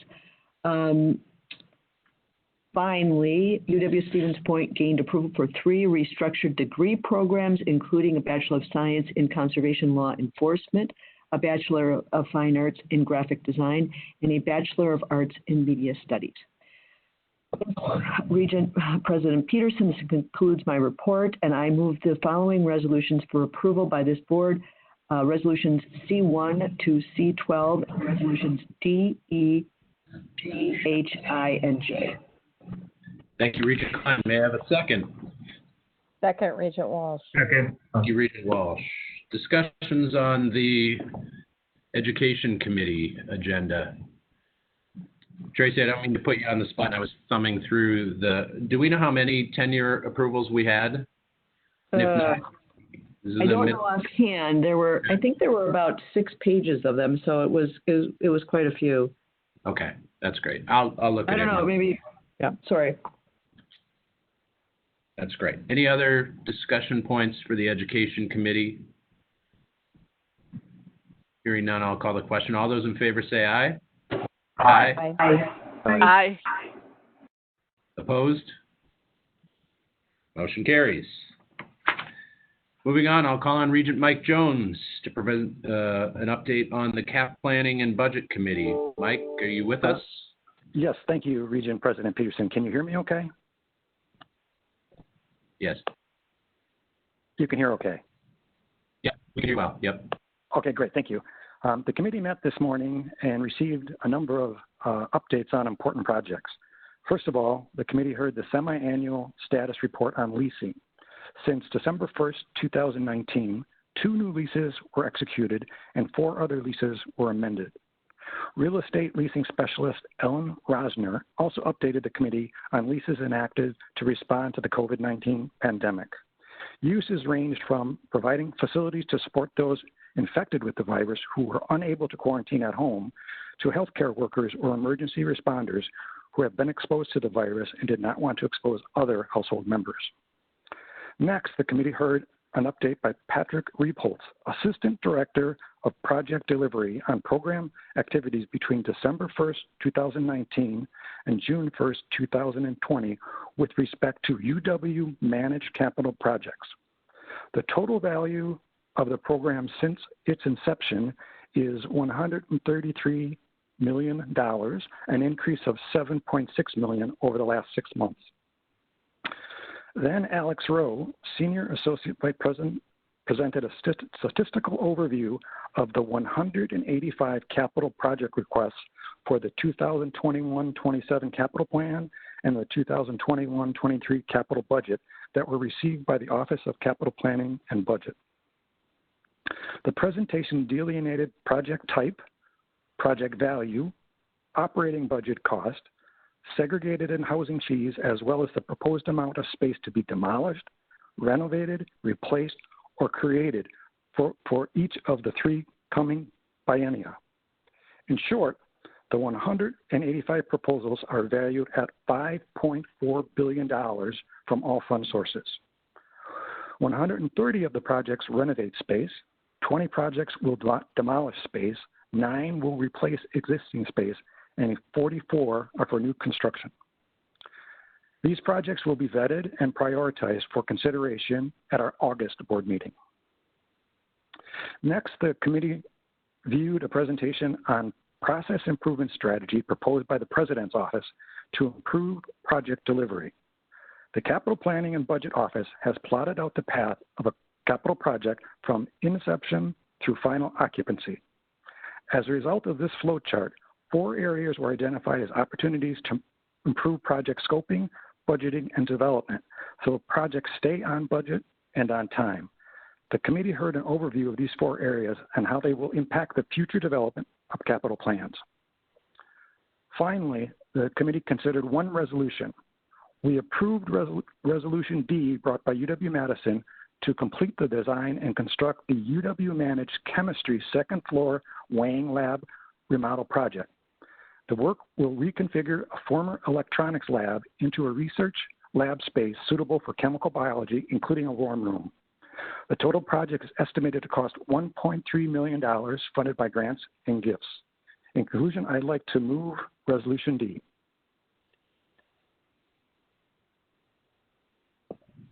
All right, we have a resolution on the table. May I have a second? Second. Regent Klein. Discussion on Resolution D. All right, seeing none, we'll call a question. All those in favor say aye. Aye? Aye. Aye. Nine. Regent Jones, that concludes your report. Thank you very much.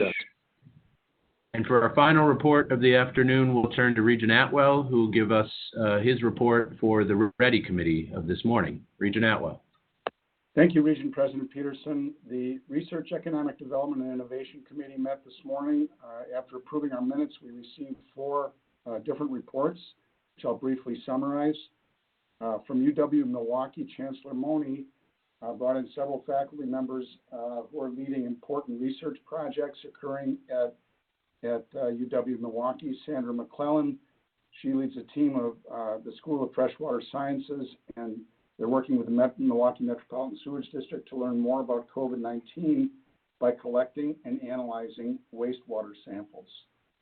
We then heard from Dr. Joel Rost, Director of the UWM Center for Economic Development, and he is examining the spread of COVID-19 in Milwaukee County and has shown how African American residents have been far more affected by the disease than the county's white population. And finally, Dr. Konstantin Sobolev, Professor of Engineering, leads a team of researchers creating a spray coating that repels and deactivates the virus-laden droplets that are spread when people with COVID-19 speak, cough, or sneeze. Those presentations were followed by an update from Secretary of WEDC, Missy Hughes. She highlighted the agency's Focus Forward initiative and the rollout this week of the $75 million We're All In grants to small businesses in Wisconsin. This will provide grants of up to $2,500 to extremely small businesses, hoping to target at least 30,000 of those businesses. It's a very straightforward application process, and a lot of the discussion was about how to get the word out. So if any of you can help, even directly by letting small businesses you know that are struggling of how they can access information on these grants. These are grants. So, and then we had a very informative update from UW-Madison Chancellor Becky Blank, who touched base on the wide-ranging activities at UW-Madison, the flagship campus research university in our system regarding COVID-19. And Steve Ackerman reported that there, at this point, actually updated the number. There are 220 proposed and funded research projects aimed at addressing the impacts of COVID-19 occurring at Madison alone. They referenced really 2 of them.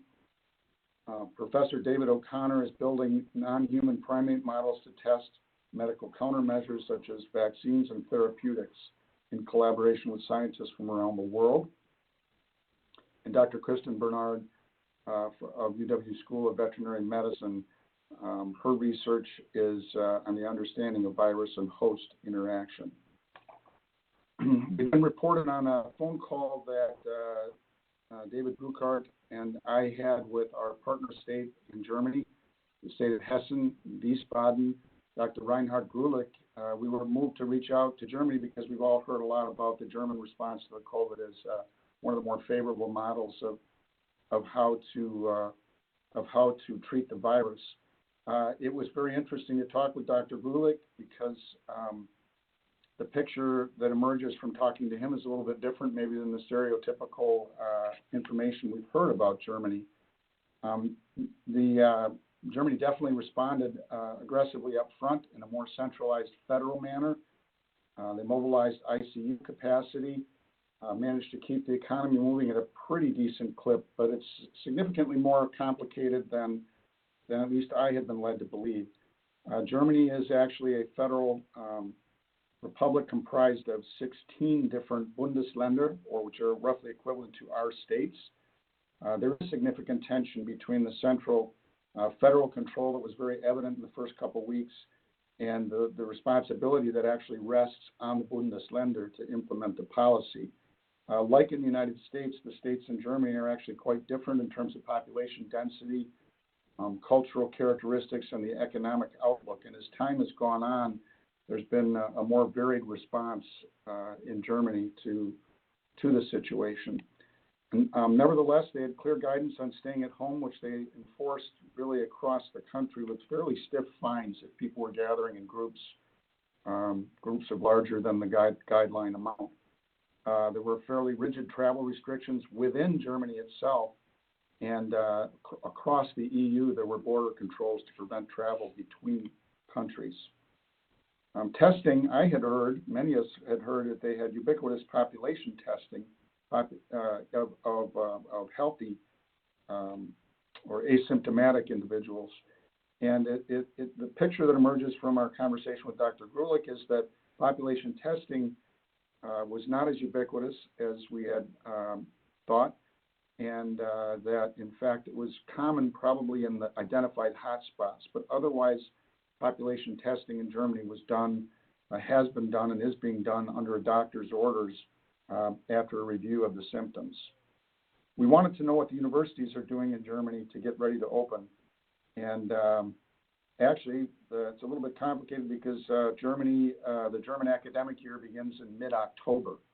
So the truth is they're not any more prepared to open than we are. They just have 45 days more to figure it out. So didn't get as much input as we'd like. And then lastly, on the subject of tracking and tracing, the Deutsche Telekom does have an app that can be used for that purpose, but not unlike in the United States, there's significant popular resistance to the idea of inappropriate means of technology being used to trace who people are in contact with. And that, of course, is a result of the German experience under National Socialism and communism in the East.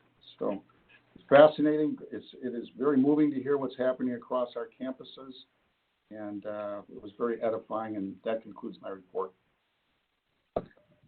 Thank you, Regent Atwell. We have no resolutions today from the Ready Committee, so that concludes this afternoon's committee business. At this time, we turn our attention to the 2020-2021 annual operating budget for the fiscal year that will begin on July 1st. There are many moving parts to this budget that we should understand and certainly discuss. Our top priority is to continue to advocate for an operating budget that supports the vital work that the UW system does every day to meet the needs of Wisconsin, preparing our graduates to be successful and contributing members of society, and providing the people, ideas, and resources to keep Wisconsin's economy strong. We're facing some very difficult challenges, some we don't even know about yet, particularly as it relates to COVID-19. But the UW system is and will be a big part of the solution. Now more than ever, we need all to remember what the UW system offers and delivers to the people of Wisconsin and every community in this state. For that reason, we will continue to persist to convince legislators, business leaders, community members, and others of the importance of investing in the UW. Before we get started, I'd like to draw your attention to one key element in this budget.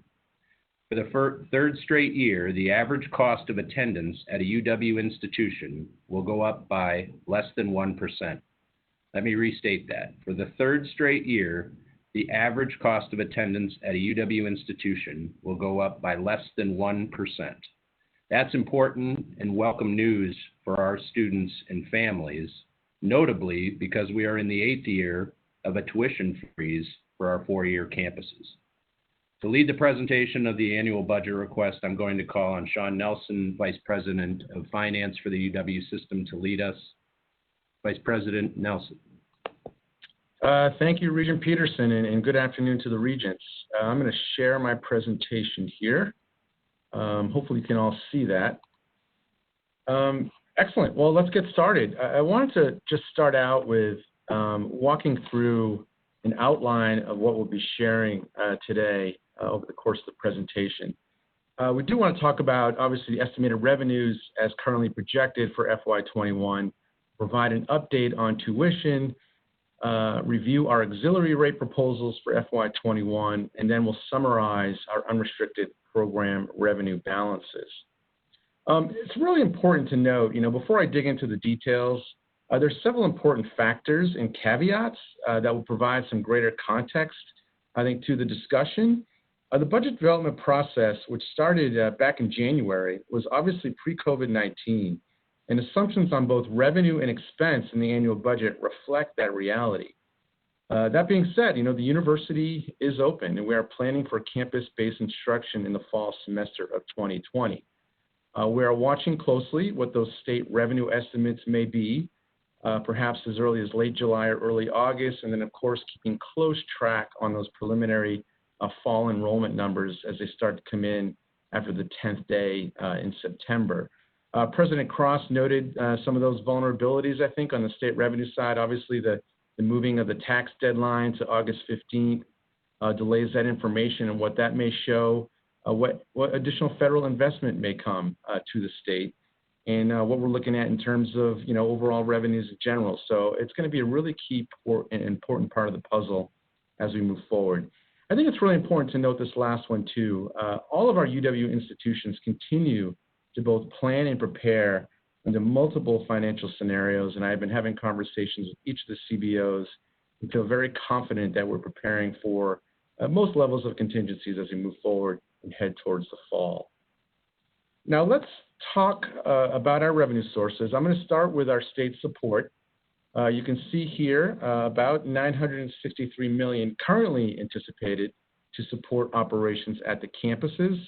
Again, we're still waiting to get some further information from the state, but that is our current expectation. Those state resources are allocated to the institutions through a system funding model. And again, I'll be watching that closely as we move throughout the summer and the fall. Important to highlight our state support on the debt service side as well. So about $220 million here. Our general fund supported borrowing, or GFSB, is in this category. This is mostly for the state support for our academic buildings. This is what the state refers to as, a sum sufficient, simply the amount of funding needed to support the current debt in a fiscal year. Not likely to see any fluctuation in this number. We're really more focused on that $963.4 million and what that may mean. Now, you can do the math there. You can project what an X, Y, or Z % cut would mean in terms of support for the state system. Let's move forward to tuition. So nearly a quarter of our overall revenue, and obviously directly tied to enrollment levels. As I noted, the assumptions contained in the budget document are pre-COVID-19. But we'll note that based on my conversations with the institutions, perhaps not as dire as initially projected. In fact, I was having a conversation with a CBO out of La Crosse, and I was very encouraged by some of the details he shared with me with respect to their housing deposits and their summer online enrollment, both up year over year. So a very encouraging sign there. But obviously, as enrollment declines across the system, this number will be impacted. Of course, on the auxiliary side, so this is our, primarily composed of our housing and dining. There's also, for example, parking receipts in this number. And clearly, another component directly linked to enrollment. And also, the individual campus decisions with respect to their capacity in the dormitories. And those decisions will, of course, impact the overall revenue. I think most campuses will be deciding on that capacity level over the next week or so. Do want to jump over to financial aid and the other revenue sources. It should be noted that our financial aid number does directly support students, so it's effectively a pass-through in the budget.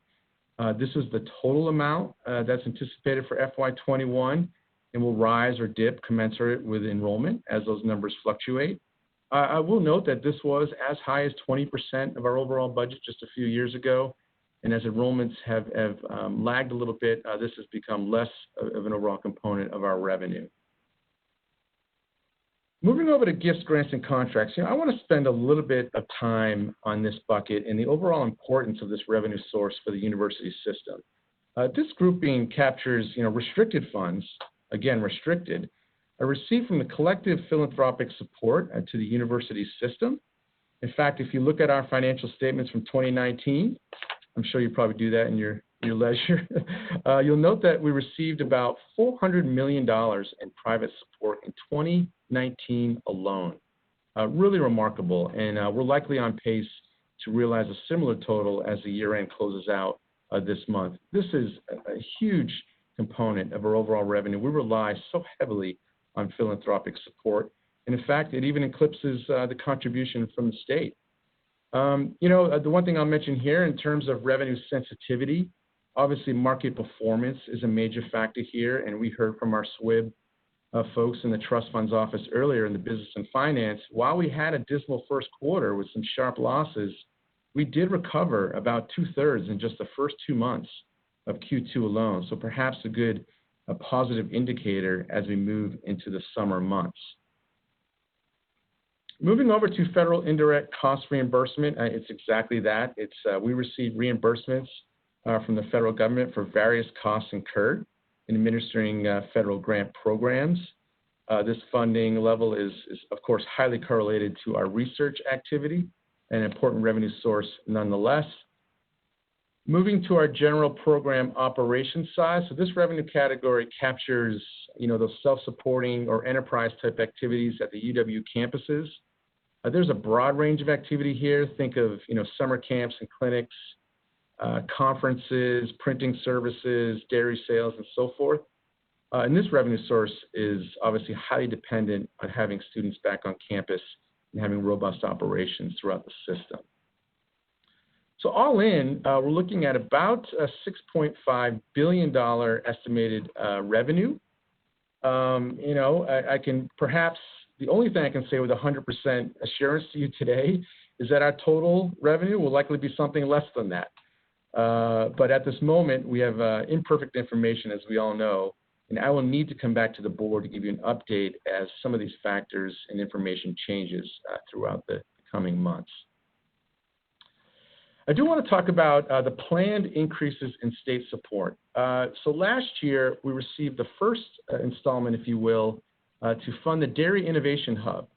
This funding benefits UW River Falls, UW Platteville, and UW-Madison. We kicked off the program last year, and we are anticipating an additional $6.8 million in ongoing base funding for the next fiscal year, FY21. The other component we're looking at closely is the salary increases or our pay plan. Currently, we are slated to receive the compensation reserve funding that would support the balance of the first installment of pay plan, which took effect January 1st, 2020. Let me say a little bit more about that. So the first installment of pay plan actually started halfway through FY20. So the fully annualized cost of that pay plan wouldn't be realized until this year. So we're looking for that increment to cover that share. And further, we're still slated to receive the second installment of pay plan, which will take effect on January 1st, 2021. Again, waiting to hear from the state with respect to the outcome of that funding increase.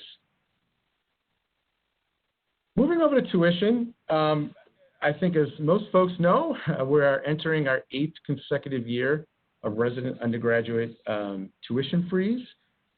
This is, of course, an authority vested with this board, the ability to raise tuition, but we have not done so since FY13. In fact, I'm not even sure anyone on this board has actually voted to increase tuition.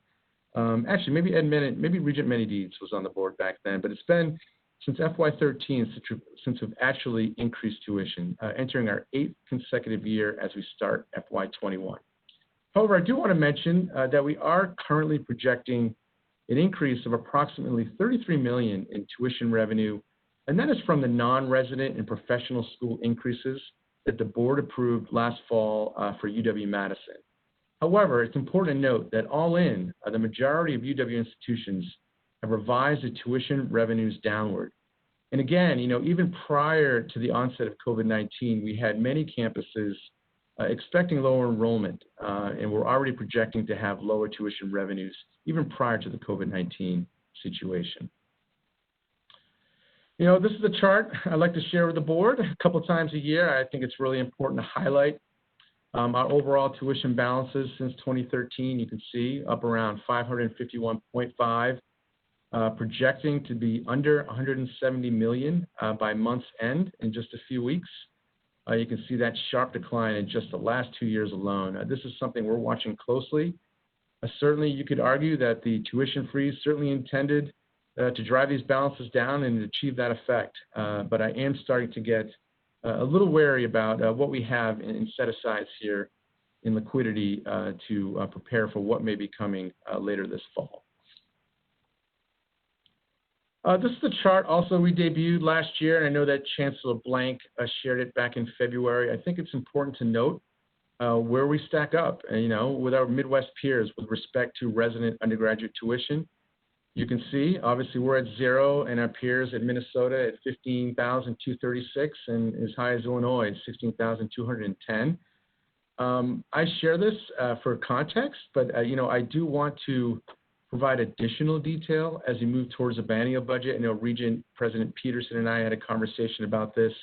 We do want to include what this looks like for the comprehensives as well, with respect to their peers across the Midwest.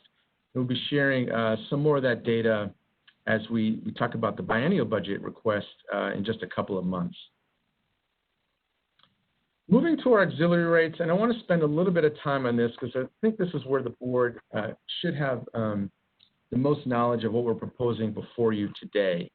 So before we set our budget instructions out to the campuses, we instruct them that they're limited to proposing rate changes to the following categories: compensation, so the pay plan I referenced earlier, any documented contractual increases. An example would be, you know, any of those annual escalator contracts you may have in dining, for example. Of course, you want to have any rate changes associated with debt service or any enumerated capital projects. And then finally, on the student-initiated programming, you know, one example of this is we've had several campuses come forth seeking to augment their current mental health services. And then finally, any proposal that reflects an increase to student safety. So how does that break out? So when you take in all of the proposals, you know, the vast majority of it really associated with our pay plan and compensation and those student-initiated approved proposals. You can see I've highlighted a few here around sports programming and facilities. Our university centers is a common one, and as I mentioned earlier, on the health and counseling side. But important to note here, average increase across the UW system of $30 for the full academic year, so $15 a semester, or about 2.2%. Moving over to room and board, a little bit of a different scenario here. Obviously, our housing is a much more debt service facility oriented. Most of our increases are associated with that. You can see about 57%. Again, the contractual side, I noted the dining contracts would be a good example of that. And then finally, on the pay plan and compensation. Average increase here on the room and board, about $129 or about 1.7% year over year. So again, a pretty modest increase in looking at the room and board increases across the system. And this is what, you know, Regent President Peterson mentioned at the outset of the discussion here. What is the average cost of attendance across the UW system? All in, you're looking at the sticker price for the cost of attendance less than 1%. You can see it there at 0.9%. Obviously, a big piece of that is the tuition in the denominator. But look at your seg fee, room rate, and meal plan, and textbook rental, and across the board for all the institutions, very modest increase. This is the third year of increases of 1% or less. Pretty remarkable in that regard. This is something I wanted to highlight a little bit that's a new feature in the annual budget document. It's probably a little bit hard to see here. Maybe I can zoom in a little bit. Oh, there we go. We have individual campus detail, which is very, I think, illustrative of demonstrating what overall budget expenses are, particularly the change year over year. You see in this category here. We also have some bar charts on historical enrollment through last fall, and then sort of where their expenditures lie. And then finally, on the auxiliary rates and the reasons for those changes. So I encourage you to go back and look at that individual campus level detail because it provides a pretty good snapshot of what we're going to experience on the campuses with these additional rates that we're proposing today. Finally, I want to talk a little bit more about program revenue balances. You've seen this chart before. This is unrestricted program revenue balances. Of course, back in 2013, we worked with Legislative Audit Bureau and the Joint Audit Committee and then the Joint Finance Committee on the definition of that. I think this is really important to highlight, mostly because I think it's important to demonstrate, although we classify it as unrestricted, and we'll have that report before the board in October, when you really drill down into our auxiliary balances, it tells a very different story. And I want to take a moment to drill into that a little bit. So taking a closer look, you can see of what was currently captured as unrestricted, approximately 62% of those auxiliary balances are for new or ongoing capital commitments in anticipated debt service. I can't get out of those commitments. That is a commitment to me that we need to honor, and those are obligations to the campuses. It's very important to demonstrate that when we talk about our unrestricted program revenue balances. And of course, we'll talk a lot more about this at the October meeting when we drill down into those auxiliary balances and what they benefit and how they benefit the UW institutions. But I do want to highlight, so of the $239 million in estimated auxiliary balance, only about 91.6 is what we'd call non-capital or undesignated. Important point to note there. Finally, I think looking ahead, as we've said many times throughout this meeting today, UW institutions continue to monitor revenue and expenses and are actively engaged in planning under multiple scenarios. I've been very impressed with the efforts out at the campuses. We are, as President Cross mentioned, exploring options on borrowing for operational costs. How do we access the credit markets to mitigate what may be a short-term shortfall over the next year or so? Then finally, I think, we need to be just very mindful of this. I have to come back to the board perhaps once or twice to just give you an update on any substantive changes and developments regarding FY21. We know these numbers are going to change. We know revenues will not be what we expect as we currently believe them to be. And we know that campuses will make expenditure reductions. We want to report out back to the board what those may be. So fully expect to come back to the board perhaps as early as later this summer to give you any updates as new information becomes known. Then finally, I think we're already thinking about the biennial budget, the FY22-24 biennial budget, and we are slated to bring that forth to the Board of Regents at the August 20th meeting at UW Green Bay. So we'll start to work on that in earnest and be prepared to come back to you with any updates that we may have. I think finally, before taking any questions from the Regents, I do want to acknowledge all the incredible work that goes into preparing this document. Obviously, all the folks out at the campuses, the chancellors, the CBOs, our budget directors, our controllers, the folks who work in our auxiliary units. And really want to give a special shout out to Renee Stevenson, our AVP, and Amy Arnold, who have our budget team really cranking hard on this. And they've done so much good work and done most of this remotely over the last few months. So thanks to Gary Bueller, Jennifer Goitowski, Chrissy Klappa, Mickey Kroll, Jane Frankowitz, and Shelley Miller. And finally, lots of help from Julie Gordon, Ginger Hintz, Katie Potasic, really helped us develop those one-pagers on the campuses, did a wonderful job. Dan Unin over in OPAR and David Voles helping me out here at Systems. So a lot of work goes into this. It's like this every year, and I really want to acknowledge the support and helping me pull this together.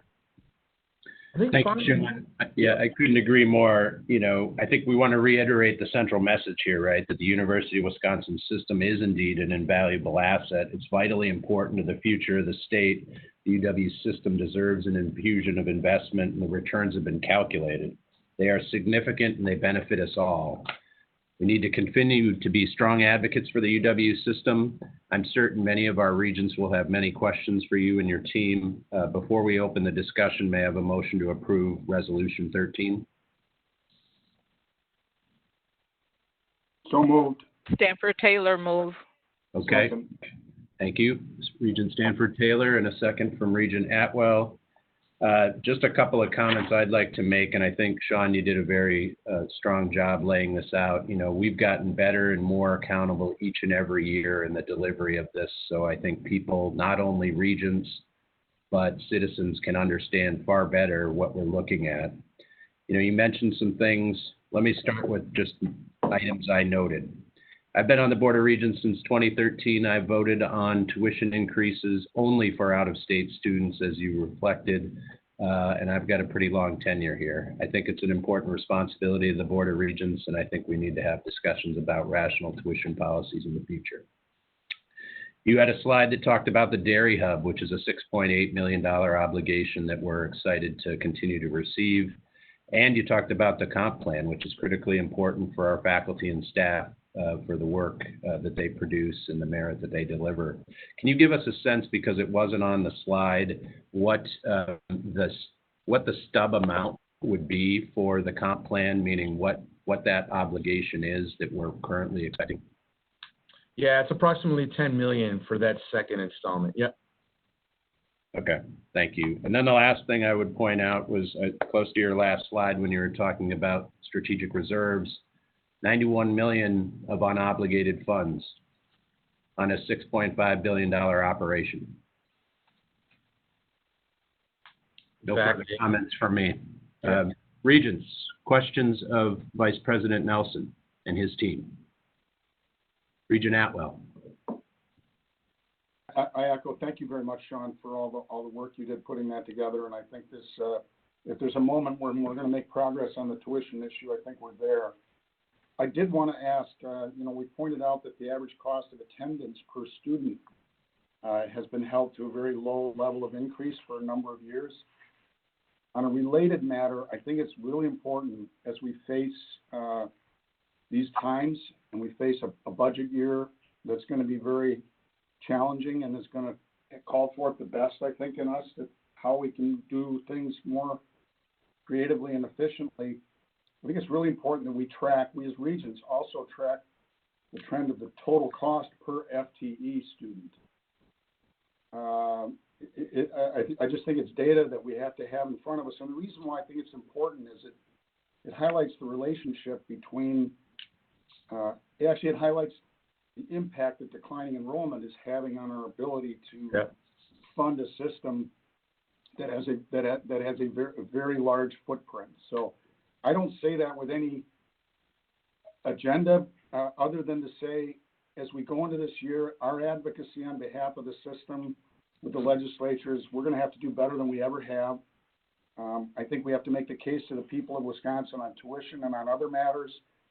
And I know that we face what is a challenge, and I want to believe an opportunity for us to figure out how to shape the system for fulfilling our mission in the future. And I think keeping track of the relationship between enrollment and declining enrollment and total cost per student matters as much as what cost the individual student experiences. Is that clear? Yep, absolutely. We'll work on it, Regent Atwell. Okay. Thank you, Regent Atwell. Other questions of Regents for Sean?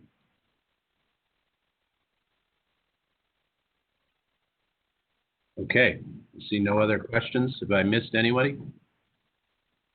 If not, we have a motion and a second on the table for Resolution 13-2. All those in favor signify by saying aye. Aye. Aye. All those opposed? No. Motion carries unanimously. Thank you. We're now moving on to item 14. The safety and security of our students, faculty, and staff is a top priority of my presidential platform and for this board, and that includes their mental and behavioral health. Over the past year, we've learned more about the scope and magnitude of the challenges our campuses face on a regular basis. Those challenges are significant. Now, with the ongoing COVID-19 pandemic, those challenges are only more amplified. The dials are turned up higher. Today, we're going to get an important update on counseling efforts during the crisis, as well as specific steps UW System Administration has taken on behalf of its Student Behavioral Health Initiative that this board undertook. For that, I'm going to call on Harry Anderson, Dean of the Students at UW Superior, and Artanya Wesley, Vice Chancellor for Student Affairs at UW Whitewater. I see that our screen has been taken over. Good afternoon, Harry and Dr. Wesley. Thank you, Regent President Peterson. Hello all, my name is Harry Anderson, and I have the honor of being the Dean of Students and Senior Student Affairs Officer here at UW Superior. Also this year, I've had the honor of serving as convener for the Senior Student Affairs Officers. As convener, I get the honor of working with Vice President Orbel Sosa and Associate Vice President Navia and my colleagues across the system to work on critical student issues and how we can positively impact the student experience across the system. Thank you, Regent President Peterson, Regents, and President Provost for this opportunity to provide a brief update to you today. 2020, a year that we will grapple with for quite some time. In addition to the normal stressors of higher education, we are currently seeing the images of unrest occurring locally, nationally, and across the globe. Feelings of fear, doubt, anger, and numbness. The lack of ability for students, faculty, and staff to be present in spaces as their authentic self. The difficult conversations that are occurring, and for some, have occurred for generations. The much-needed education, listening, and understanding that must be done. We're also seeing a global pandemic that has changed the way that we connect and interact. The interconnectedness of all that we are facing. The challenges we all face in making the time to process all that is happening. This work around student behavioral health has always been critical to student success and is even more so today. Today, we're focusing on two aspects of our work. First, we'd like to take some time to provide an update on our counseling efforts during COVID-19. As institutions work to provide the curriculum in an online or virtual format, a parallel flip happened for the practitioners that serve students outside the classroom. On behalf of my colleagues, I'm deeply grateful for the hard work and dedication that our practitioners have done to ensure our students are taken care of. The work that was done was far from easy, yet demonstrated what we can accomplish here in the UW system, regardless of the challenges that we face. As you will hear, the flip for our students has had significant impacts on both their academic and personal success. We cannot presume what students experienced through this. Some students adapted with limited impact, although we know that was not the case for everyone, and many of the challenges remain today. At this point in time, much of our data comes from the frontline, real-world stories of our students, and it comes from the changes that rapidly occurred over the spring semester. Planning that occurred during a great time of personal distress for many. Then we will provide a very brief update on our student behavioral health work.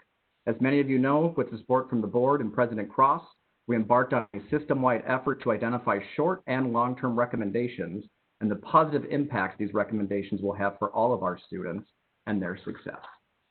Finally, we want to make sure we open some space to answer any questions that you may have. Now, I'd like to turn things over to Dr. Artanya Wesley, University of Wisconsin-Whitewater's Vice President for Student Affairs, and next year's convener for the Senior Student Affairs Officers, to discuss the major challenges we faced around counseling services and COVID-19. Thank you, Harry. Prior to the coronavirus pandemic, our counseling centers across the UW system were experiencing an unprecedented number of students reporting anxiety, stress, depression, and ideations of suicide and self-harm.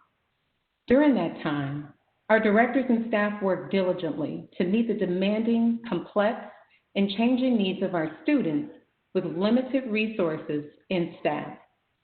The current public health emergency in response to COVID-19 has disrupted the lives of faculty, staff, and especially our students, leading to increasing levels of anxiety and stress. Our students and staff found themselves functioning in unfamiliar terrain. We are proud of our staff's experience as well as their expertise to ethically turn in-person therapy to telehealth in a very short period of time. The transition to virtual counseling required our staff to complete webinars and trainings approved by the American Psychological Association to demonstrate their competence through receiving high standard certificates in both clinical and administrative aspects to help telehealth policies as well as procedures. Next slide, please. Now I would like to highlight the 7 common challenges encountered across the system when shifting to telehealth. The first challenge, staff had to determine how to maintain confidentiality and the functionality of technology to provide virtual counseling services. Staff worked with IT partners to set up campus-approved laptops with encrypted and secure software to ensure the ethical and professional delivery of services. The second bulleted challenge identifies how staff had to determine the proper infrastructure required to hold individual and group sessions. Staff tested and ran trials to ensure the platforms used, such as WebEx, was a secure and private mode to provide counseling virtually. The third bullet points out challenges regarding licensure requirements, HIPAA restrictions on telehealth technology, and staff figuring out how to provide virtual counseling services to our students across state lines. While a range of legislative and regulatory hurdles had previously restricted the use of telehealth, state governors and regulatory agencies worked to eliminate barriers and expand the use of telehealth to protect our staff and improve access for all of our students. Bullet points 4 and 7 are interconnected regarding how the pandemic has personally, professionally, and emotionally impacted our staff.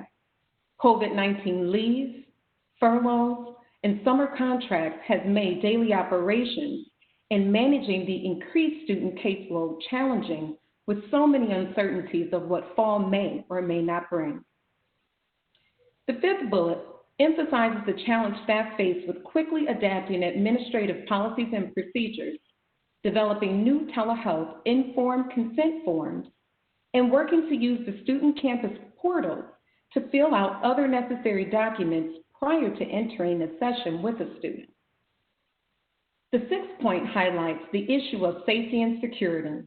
Our staff's counseling sessions with students were often interrupted because students expressed not having a safe location inside of their homes to freely and openly engage in counseling sessions with our counselors.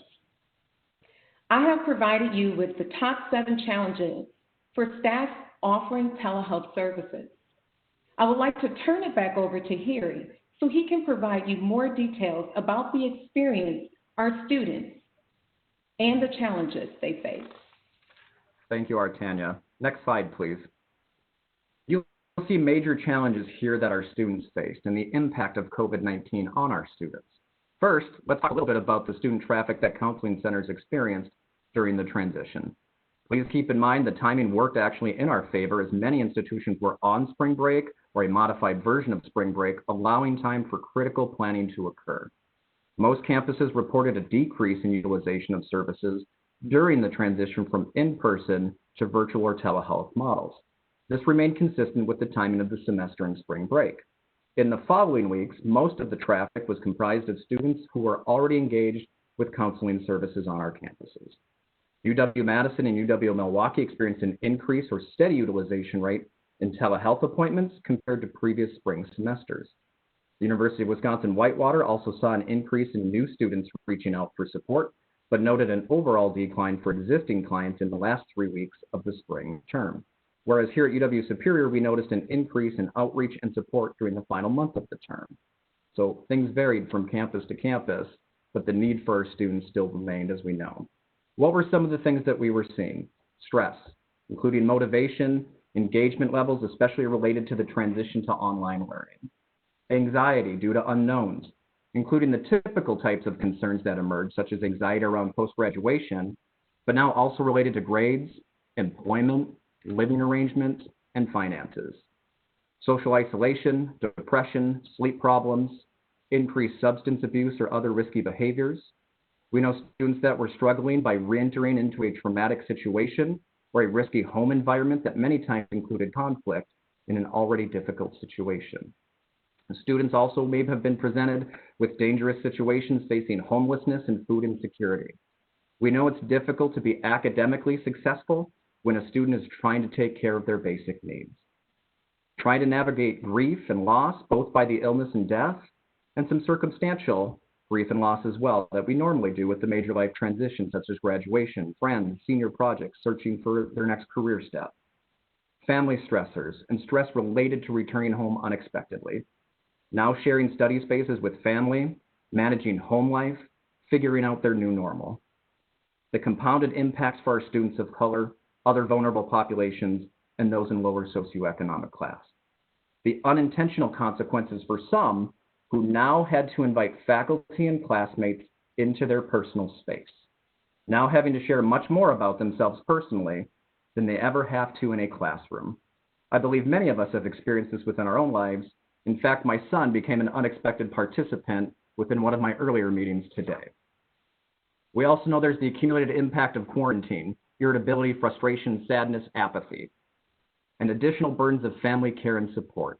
We've heard stories of students who are essential employees and having to balance their work with their education, or who are now working full-time and balancing education, or circumstances where a student has had parents or family members who have lost their jobs, and now the student has become in a new role, contributing to do their part to maintain the household, either becoming the primary financial earner or having to now care for parents or siblings.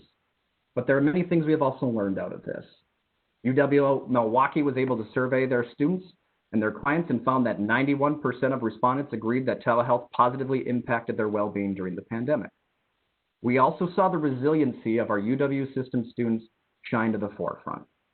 I'd just like to take a moment to share a very quick story. I learned of a student who was driving from their rural home and utilizing the wireless from a local library. Most days, here in Northwest Wisconsin, that was from inside the student's car during this time. On the nicer days, it was from a TV tray or a picnic table outside the library.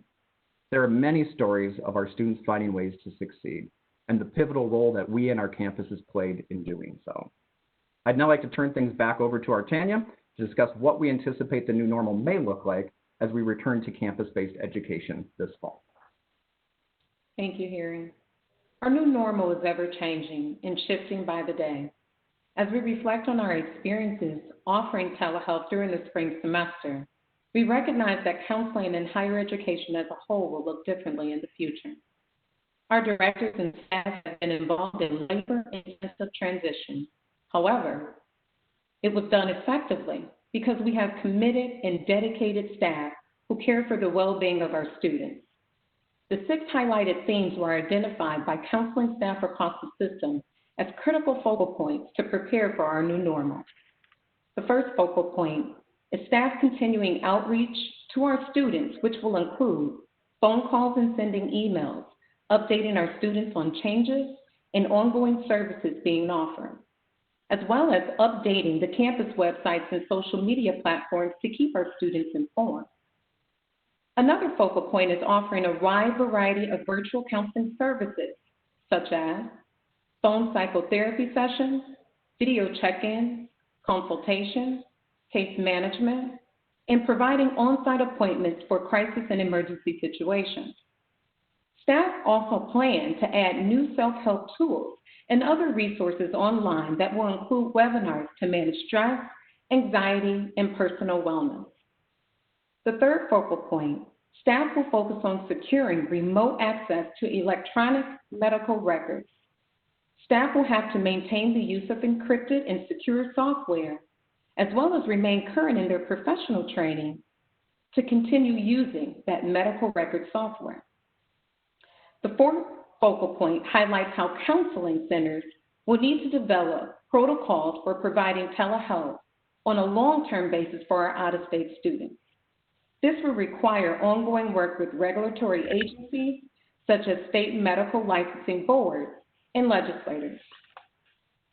The fifth and sixth focal points will require staff to be duly prepared to offer social distancing guidelines for in-person counseling and the ability to transition to offering telehealth 100% virtually at any given time. All of our staff are engaging in scenario planning to better be equipped to respond quickly and accommodate students' needs, as well as be in the position to offer both in-person counseling and telehealth at the same time. COVID-19 has provided us with the opportunity to continue to fine-tune and improve the effectiveness of telehealth services, practices, policies, as well as procedures. We know how critically important this work is, and we recognize how challenging this work will continue to be for our staff. I would like to now turn it back over to Harry so he can tell us all about the Behavioral Health Initiative as well as next steps. Next slide, please. Thank you, Artanya. Finally, I'd like to provide a brief update on 4 of the recommendations from the Student Behavioral Health Workgroup. First, though, let me provide some context. 11 months ago, we proposed taking on the topic of student behavioral health. Regent President Peterson, Regents, and President Cross, I'm very grateful for the opportunity to be involved with this work and your dedication to maintaining this as a priority for the system. In September, the work groups comprised of subject matter experts from institutions across the system assembled to begin our work. Working diligently and efficiently, we were able to refine comprehensive and well thought out recommendations in just 5 months, right up until a global pandemic appeared on our doorstep. Again, to me, it was an example of what we can accomplish as a system when we are all in. As for the recommendations that you can see here on the screen, the first recommendation, proposed recommendation, is a system-wide implementation and adoption of SilverCloud. SilverCloud is a digital platform that offers students, faculty, and staff with 24/7 self-guided resources that includes 30+ programs across the spectrum of behavioral health. It provides a wide range of programs in an accessible platform and will provide students access to proven resources between in-person appointments and provide resources for faculty and staff that will help prevent burnout. The online platform will also provide a forum for students who are not desiring in-person counseling and allow students to explore topics at their own pace. Given the current remote learning and working environments that both students, faculty, and staff are enduring, SilverCloud will provide members of the UW system with a resource that can be accessed remotely at any time. Second recommendation, on March 2nd, 2020, Governor Evers signed Assembly Bill 531, Wisconsin Act 116, which requires institutions of higher education in the state to place contact information for suicide prevention hotlines on student identification cards. This bill also aligned with an early recommendation of the Student Behavioral Health Workgroup. Each student identification card will include the telephone number for the National Suicide Prevention Lifeline or one of its affiliated crisis centers. Additional information may be provided on each student identification card, including the text-based emotional support service known as Hopeline or the telephone number for a local suicide prevention hotline available in the student's local region.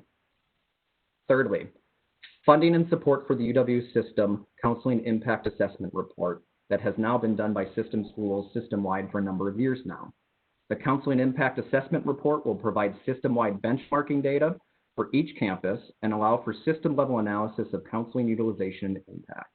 The results from this assessment will be compiled into an annual report that will be utilized to improve services to our students. We look forward to sharing these results with you at your request once the report is finalized, available after August. And finally, a system-wide student behavioral health website that contains a wide range of resources available to help students connect to national and campus-specific mental health and well-being resources. We look forward to sharing a more formal presentation with all of our recommendations in the future. For our students, we know that their well-being is just as important as their academics. If we can help students improve their mental health and well-being, we can better help them position themselves for academic progress and success, ultimately positively impacting retention, graduation, and a bigger and healthier workforce for Wisconsin's future. Thank you, Regent President Peterson and Regents, for tasking us with this work and making it a continued priority of the system. President Cross, thank you. Thank you for your time, your support, and your commitment to this critical work. Personally, this has been some of the most rewarding work I have done in my career. We will make a difference for our students and for Wisconsin. With that, Artanya and I would like to invite Linda Mulroy-Bowden, Senior Student Affairs Officer at the University of Wisconsin-Platteville, to join us to answer any questions you may have. Thank you.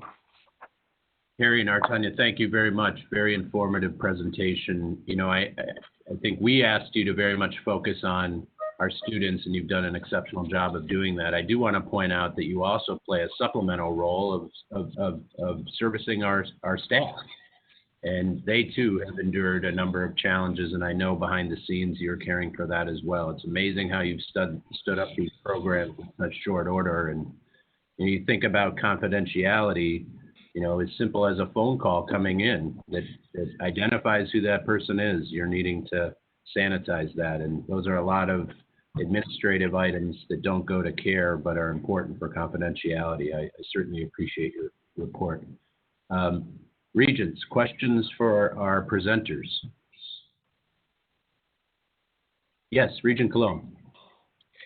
Yes, thank you, Regent Peterson and members of the committee. I just want to applaud you for all the great work that you're doing. This is very meaningful work now more than ever as we face this pandemic and the rise of addiction and mental health issues. And so all of those things are very prevalent right now, so I applaud you for your efforts. I just want to let you know that LSS is here as a resource or someone that you can bounce off ideas, so please rely on us for that. And then just one question I wanted to ask you, do you anticipate having all the mental health professional staff within the university, or at some point do you envision contracting with a partner to provide some of those services? Thank you, Regent Cologne. That's a fantastic question. I think that at this point, I'll give some space for my colleagues to answer too. I do feel that many of those decisions will come down to institutional-based needs and what that looks like. I think the key piece from our lens as senior student affairs officers is making sure that our students have access to the best care at all times. And really, that's what I think it boils down to. And having a space on campus is a primary way for students to feel comfortable and safe and develop those relationships. And so I think it's really going to come down to campus-based decisions. Colleagues, anything else to add? I would add that I think it's dependent also on what the student is presenting with. Campus-based counseling has a limited mission of not necessarily providing long-term care for students. And so I do think that our campus counselors already have, generated positive relationships with community-based counselors and readily refer our students already to those community-based counseling facilities. Thank you. Again, great job. Thank you. Thank you, Regent Cologne. Regent Greeby. I also want to applaud all of you for your excellent work on this. I think 11 months ago at the meeting you referred to, we were meeting in Van Nuys, and a few of us commented that was one of the most meaningful sessions we'd experienced as members of the board, and certainly your work is appreciated. I guess I have a comment and a question. It's widely reported that there's a suicide epidemic in our country right now, and there has been for some time. What I think many people don't know is that suicide is purported to be the second leading cause of death among college-age students, and combined with the stress that people are experiencing as a result of the pandemic, I am sure you share the concern that can only get worse. I know that this was one of the items that you talked about pursuing, including with Governor Evers' recently passed legislation. I wonder if there's anything else that you would add in connection with that particular issue. Thank you, Regent Greeby.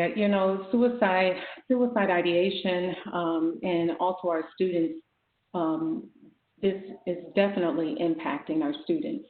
It is difficult for our counselors as well and our directors of identifying and being able to be as proactive as possible in connecting with our students, being able to build those relationships, helping them to at least get to the front door of our counseling centers to seek out the services that they need. I think it was very trying during COVID-19 as students had to go back home. And as Harry disclosed to all of us, going back home was a little bit different for each and every student. So we did see an increase. We have received that information anecdotally. You all heard that we will be having the mental health assessment coming up shortly to really show us the numbers. But this is something that we will continue to have at the forefront of our mind and tackle it and really be a community, not only just at respective institutions, but in the state of Wisconsin. We're looking at all avenues. We're looking at all resources, and especially regionally. Some of our resources regionally are limited.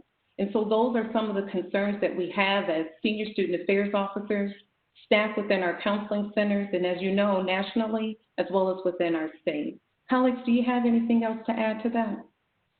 So I would add, Regent Greeby, there are two recommendations that the work groups have worked on, one being training for faculty and staff to identify those students that are at risk.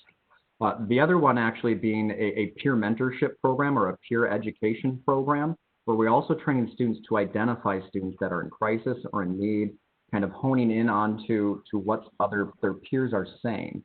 And so by training both faculty and staff and students on campuses, we know we can cast a larger net to be able to get students the resources they need.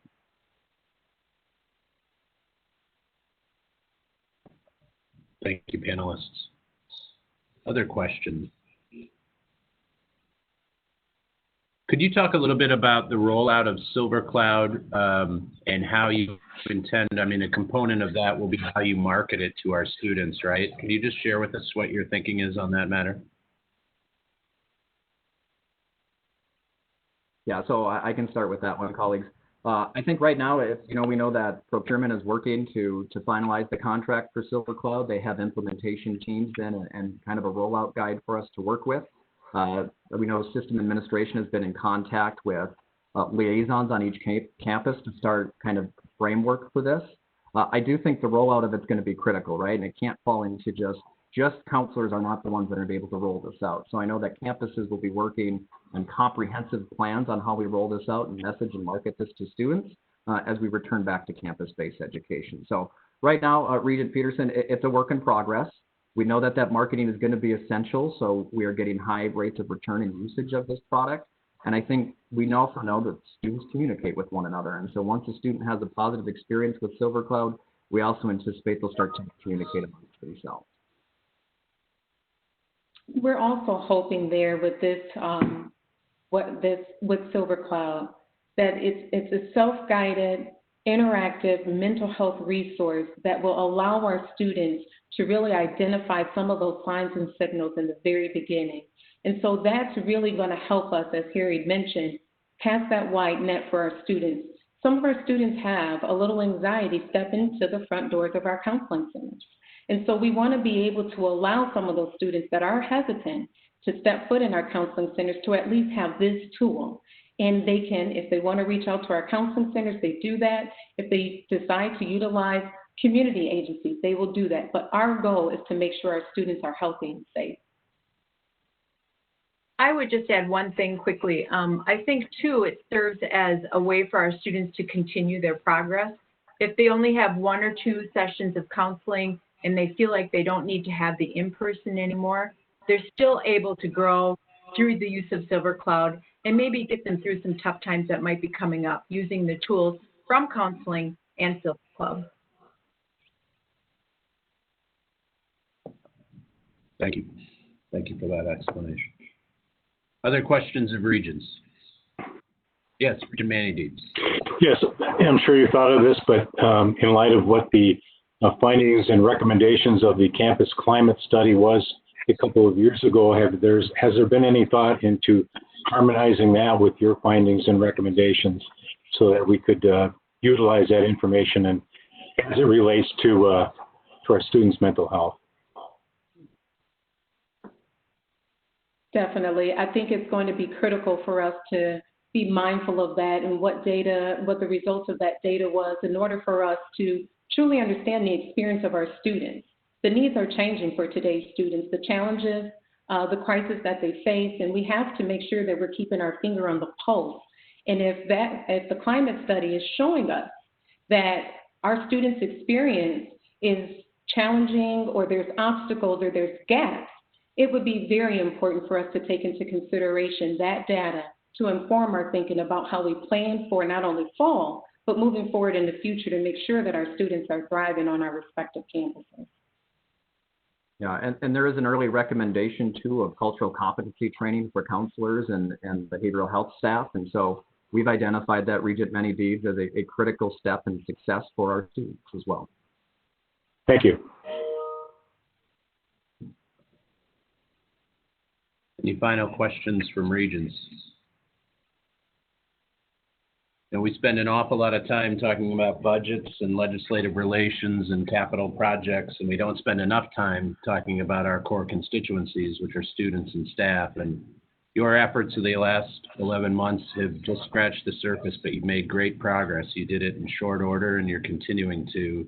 And I think you can expect that we'll continue to bring you back for routine updates. We'll be interested to hear on the August report, and I know I speak for the full board when I say we're absolutely grateful for the services that you provide on a daily basis.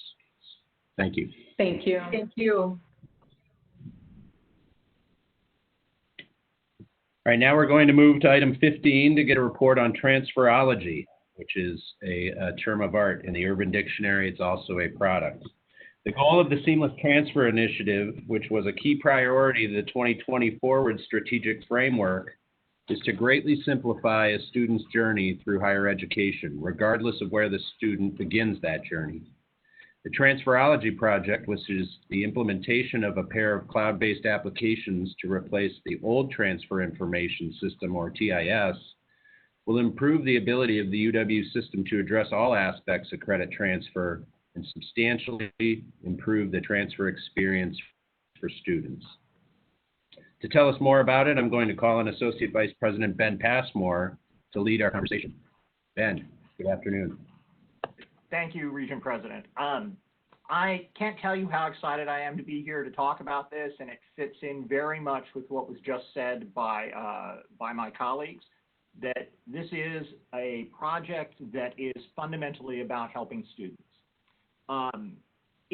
Within the seamless transfer, the 2020 Forward seamless transfer was one of the priorities. And specifically within that, there was a call to replace the existing transfer information system, TIS, as we call it for short. It needed replacement or massive updating. This project is the culmination of the work to replace that system. TIS was a 25-year-old on-premises data system, and this pair of cloud-based applications from College Source allow us to jump a couple of generations of work and go straight into something that's really fully up to date. Now, although I'm going to be the one speaking about this, all the credit for this work goes to our wonderful team, both at system administration and on the individual campuses, and you'll be hearing from a few of them in just a few minutes. They overcame really significant technological, policy, and organizational challenges to complete this project in less than a year. And that includes, as we were talking about with the last presentation, that includes the last 3 months, which have brought incredible new demands, concerns, and challenges. This project is on time, it's under budget, and it's based on an unprecedented level of cooperation between all the public institutions of higher education in the state of Wisconsin. It will bring this new system to all 31 of those institutions, including for the first time 2 tribal colleges. And the results are going to be really a different kind of transfer system.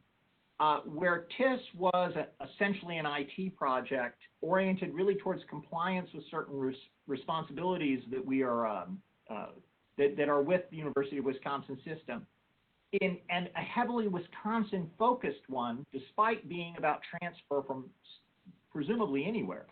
This new system is distributed, it's student-centered, it's focusing on putting useful tools in the hands of parents, students, transfer professionals, and it has both a national and international reach in terms of the ability to transfer. Now, I've already talked too much. Let me just stop there, because it's always better to show than to tell. And we have a short video that we'd like to share with you that we're using as kind of an introduction to this new Transferology system. And fingers crossed, if we could go with the video.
as you can see, that this tool is something that's really oriented towards the sort of way that students go about doing these things now. And you may, I think many of you may recognize one of the voices in the video. One of the students who helped us with this was Regent Olivia Woodmansee. And we want to, first of all, we want to thank her very much for participating in doing the video, but that also reflects the fact that she has had interest, advice, and provided a level of friendly oversight as we worked on this, because the project is so focused on students, and of course she was very interested in it from the start. And I actually wanted to stop and see if Regent Woodmansee wanted to add anything or make any comments at this point. I would love to. I just want to thank everyone for their engagement with me on this project. What's really fun about kind of being engaged from the start is you see all of the work that comes behind it. Usually when we just get big board presentations, we don't see exactly how many man hours are put in, and that's something that was really special. I also got to view the old software, which is TIS. And for all my Regent colleagues, I would highly encourage you to do that, because that's when Transferology really looks the best, is when you compare it to that TIS software. So thank you all for your hard work. And again, thank you, Regent Woodmansee. We have, again, as I said before, this is the product of campus and system teams. And so we have a small panel of 3 transfer professionals and 2 of our folks who were instrumental at System Office who are available to answer some of your questions. We have Julie Meyer, who is with the University of Wisconsin-Oshkosh, Chris Head, who's with UW-Milwaukee, and Linda Young, who's with UW-Stout. We also have from the Systems Project Management Office, Andy Smetana, who has done a fabulous job in helping us manage this project from beginning to end. Good ideas are good ideas, but you really need somebody who can put them in order to get there. And then lastly, Todd Bailey, a colleague of mine at OPAR, who has done a wonderful job in overseeing a lot of the data needs and a lot of the project. Let me hand it over to them and ask if the Regents have questions. Questions of Regents? I'll start us off. You know, the genesis of a lot of this is always the focus on how do we matriculate students faster? How do we make sure that the cost of a 4-year degree doesn't escalate, that unnecessary credits are taken that can't transfer? And it seems like year after year, we've kind of been stacking up more and more success here. We've done articulation agreements, but it seems like software as a service tool is going to be the most impactful, particularly from the student, because it appears from the demonstration that it's very, very easy to utilize. Is that a fair assessment? And is it because the TIS system or the TIS system was so, it was so archaic, this just takes us to the next level? Julie? Yes. Yeah. Julie Meyer, UW-Oshkosh. Transferology really is using a modern architecture that allows for a very user-friendly interface. And it's mobile-friendly, tablet-friendly, which is the user experience that our students have come to expect. I also think that it fits very nicely into those other things you mentioned, articulation agreements, bringing together transfer coordinators. This is work that's ongoing by, for example, our academic programs and educational innovation office and our Office of Student Success. So we really see for as kind of a whole picture here, and we're just very happy to be able to add this piece to it. Great. Regent Levzow. Yes, I'm very pleased to hear the report that was just given. I'm coming from the technical college system side and also work with high schools on that. Just to hear the phrase, easy to use, seamless, easy to navigate for all students in Wisconsin really strikes me, because nothing is more discouraging than to get into a system that is cumbersome and I want to do this, but it's very hard to get to the next level. And I think any way that we can make it these type of opportunities so students can continue their education and feel comfortable with what they've accomplished already, to know that that goes towards their next endeavor in education, I think is a real plus for everybody. It's a plus for the student, for families, for the state, and I just think any way you can make this easier, I think is very encouraging. So thank you for the work you've done this far. Thank you, Becky. Regent Walsh. I'd like to ask, how does Transferology account for changes in courses or new courses? I recall from being at Madison that sometimes courses do, change. They're updated over the years, and a course that may have been accepted in transfer may not be accepted for forever. How do you keep that updated? Todd, you want to tackle that one? Sure. Regent Walsh, Todd Bailey, UW System Administration, OPAR. Transferology has the college source team that produces Transferology and also the companion software test that we've purchased.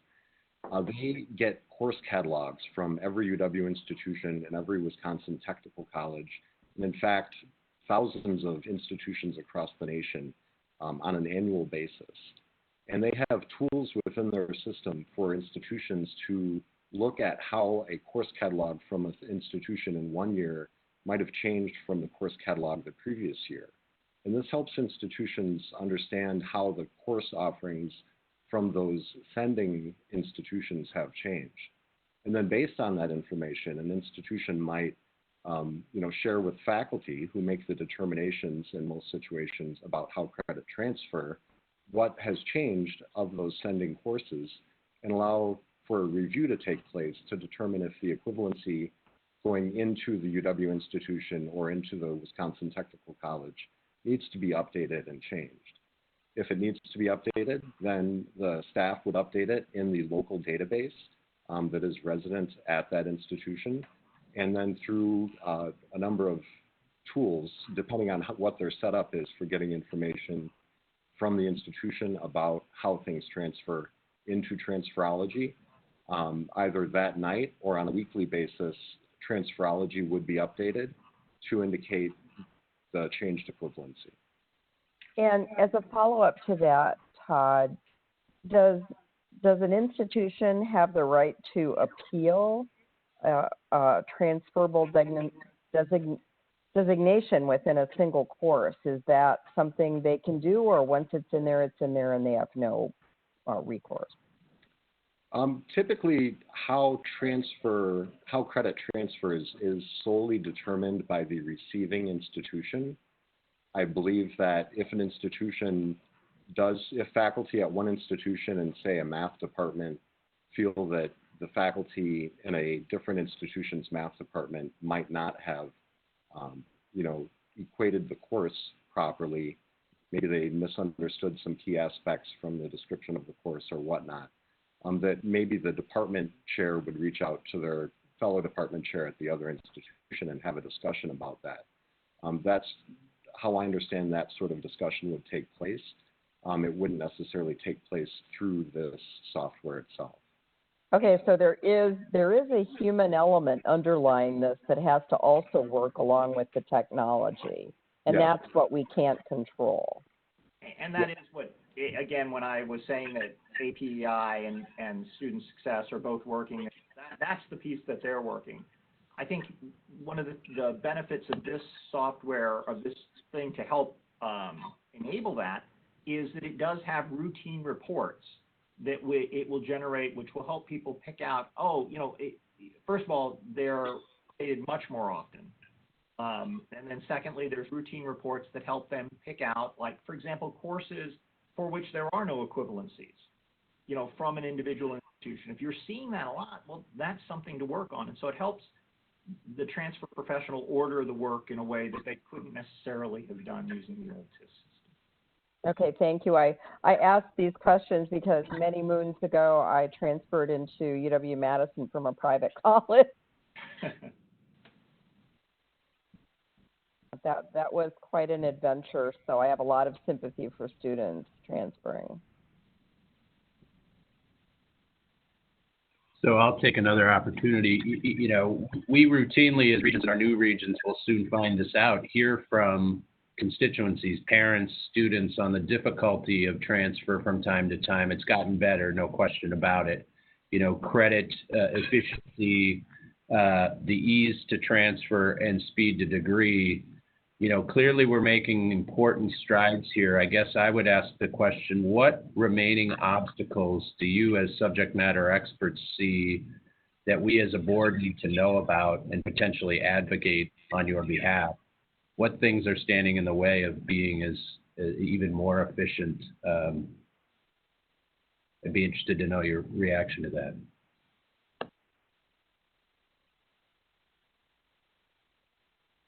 How about Chris, you or Linda want to take a run at that first? I can take a stab. Complete amnesty for this. Great. I think one of the things that parents, students, others sometimes don't understand about transfer is how particular it can be. So, for example, a student takes a class at a college that transfers, but how it transfers and how it will apply to their destination degree may differ. Of course, maybe a general education requirement for one program, but in another program, they need a different course that's specific to their program requirements. So oftentimes when people complain about transfer, it's not so much that it doesn't transfer that they're complaining about, it's that it doesn't apply. They feel like they're having to sort of repeat courses, and they're not really repeating the same course. They're having to take additional coursework that meets the specific program requirements for the degree that they're pursuing. So I think that's a thing that has to be underlined every time we talk about transfer, and especially in the public forum.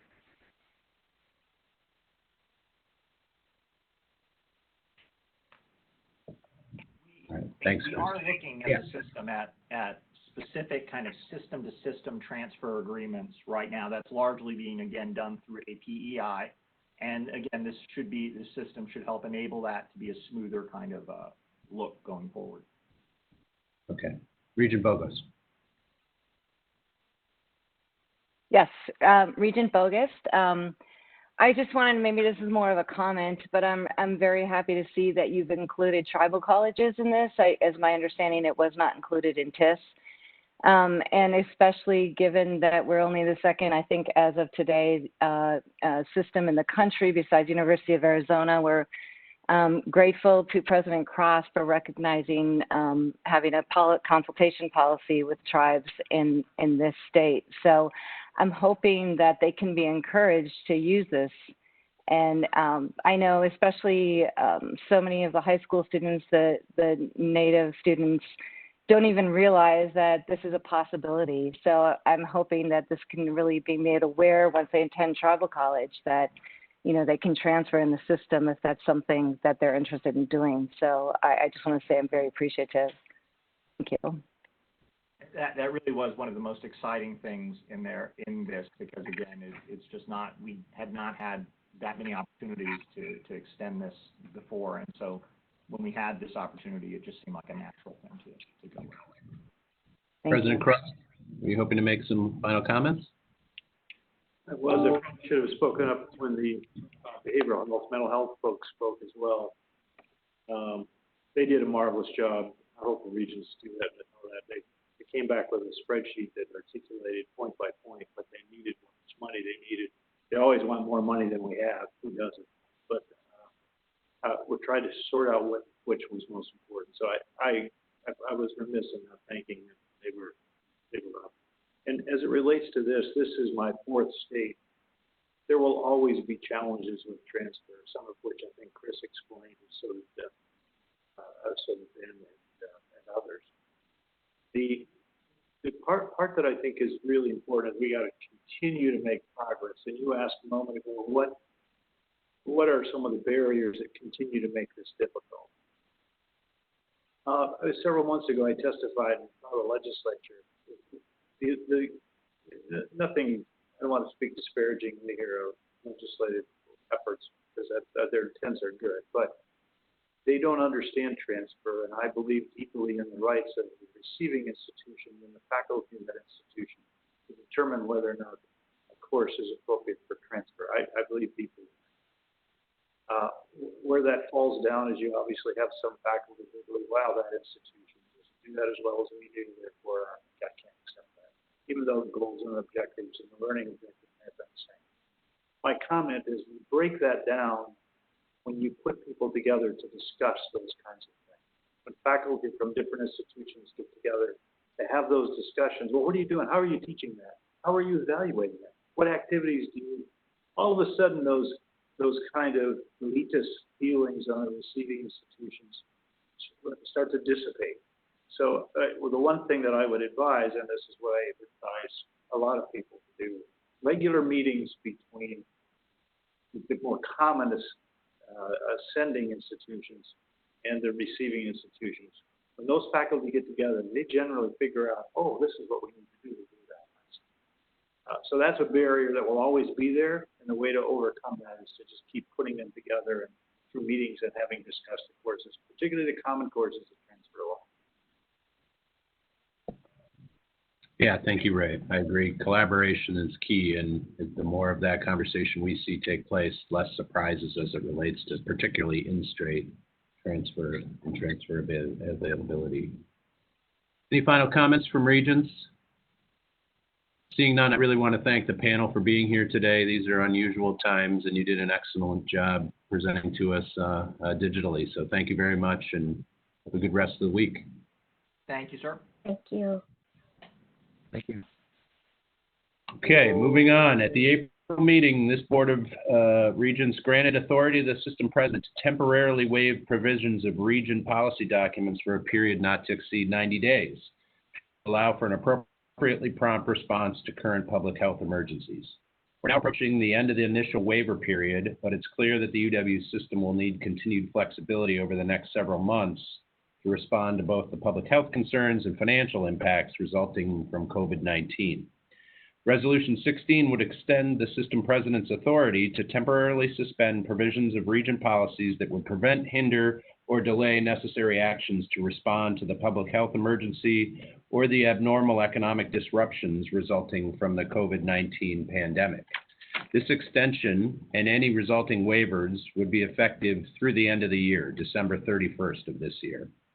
As before, any significant matters that affect material board governance or the strategic direction of the UW system and our campuses will continue, I commit, to require executive committee and/or full board approval before moving forward.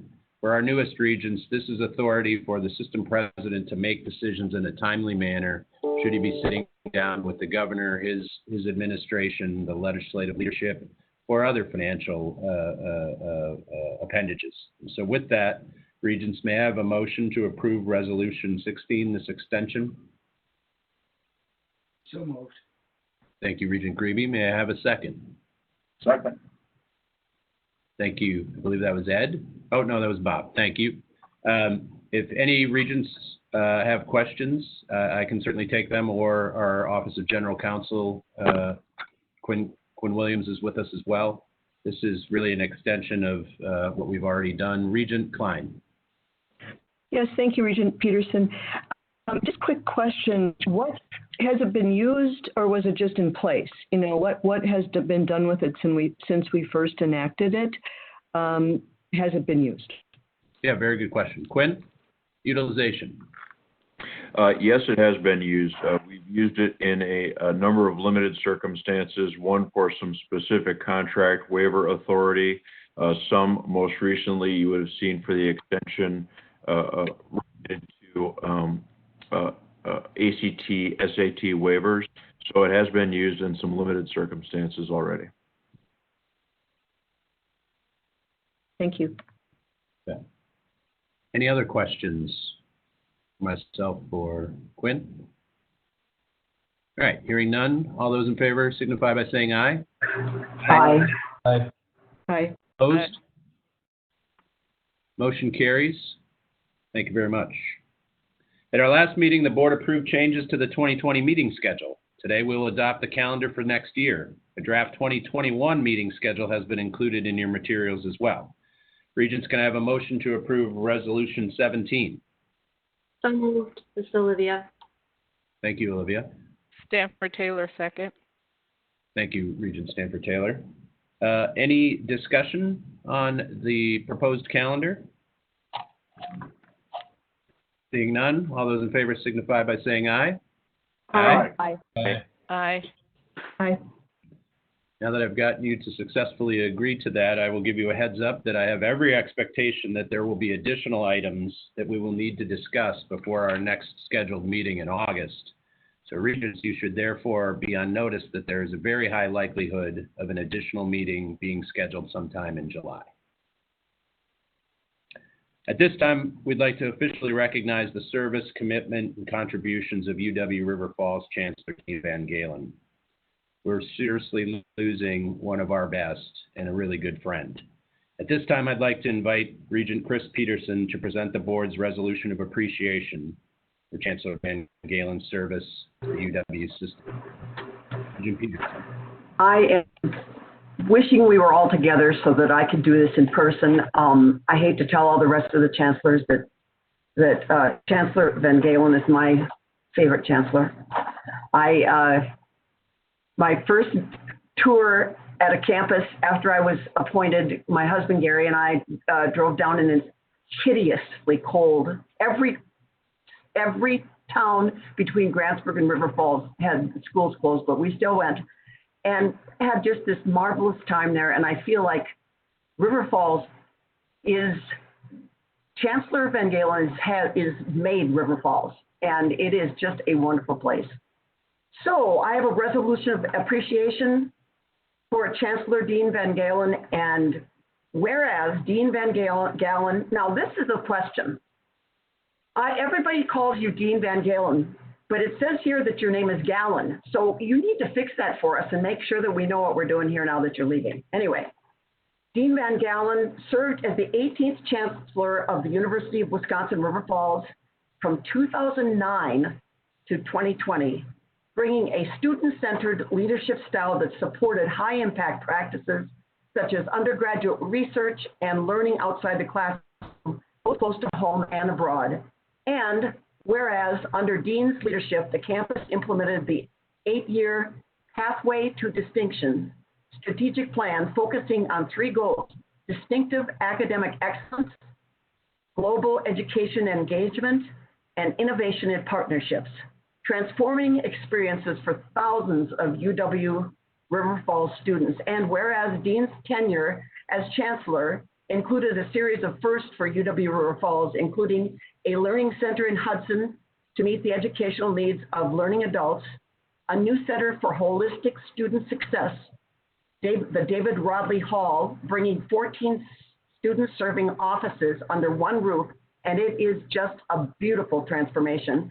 And the City of River Falls' first incubator, the St. Croix Valley Business Innovation Center. And whereas under the leadership of his leadership, UW River Falls has developed innovative scholarship programs, education abroad programs, and new academic programs, including bachelor's degrees in agricultural engineering, data science, and predictive analytics, neuroscience, criminology, and biomedical and health sciences. And whereas under Dean's leadership, UW River Falls successfully completed its reaccreditation process in 2019, during which the Higher Learning Commission noted in particular UW River Falls' success in comprehensively integrating internationalization into the fabric of the campus.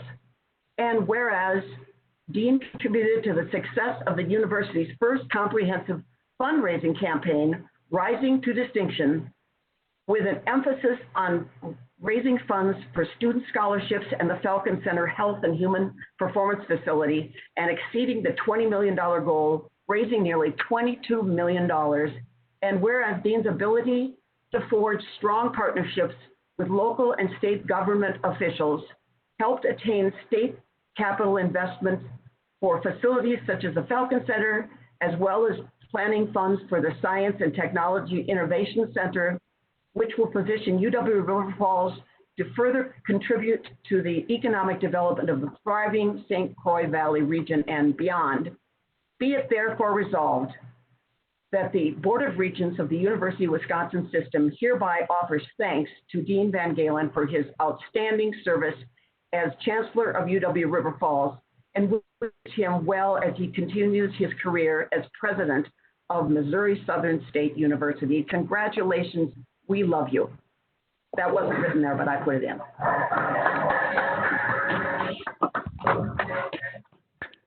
Well, thank you, Regent Peterson. I have a few brief comments, and I'll always have good memories of your visit to River Falls in the winter. It's really been a privilege to serve as Chancellor of UW River Falls for the past 11 years, not only professionally, but also at a personal level. Some of you know that both my wife, Mary, and I are first-generation college students from Wisconsin, having met in a computer science class at UW Whitewater in 1982. Returning to Wisconsin to serve UW River Falls has really been a special chapter in our lives. For me, the past 11 years have included over 100 Board of Regents meetings and about 220 road trips between River Falls and Madison. More importantly, these years have been enriched by really wonderful relationships. And today I want to briefly express some gratitude to a few groups. First, to current and past members of the Board of Regents. In my role as Chancellor, I've had the opportunity to get to know many regents in both their formal roles and as individuals. Time and time again, I've appreciated the genuine interest and support that the regents have demonstrated. I thank President Ray Cross and President Emeritus Kevin Riley, my Chancellor colleagues, and the many talented staff at UW System. I think the UW System is fortunate to have a strong sense of shared purpose and a camaraderie that is rare and should never be taken for granted. And I especially express my gratitude to the faculty, staff, administrative colleagues at UW River Falls, as well as the alumni and friends of the university.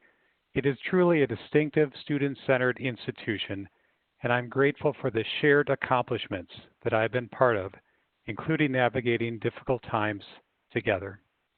And finally, I'm grateful to UW River Falls students who have over the years brought purpose and joy to my professional life. People have asked me, what is the best part of your job? Truly, it is getting to know students, being inspired by their successes, and being amazed by some of the challenges that they so often overcome. Collectively, our work changes the trajectory of lives, and that positively impacts the future of communities, the state, and the world. So thank you for the opportunity to serve UW River Falls and the great state of Wisconsin. Thank you for the thoughtful resolution, and thank you all for your friendship and support. Thank you, Regent Peterson.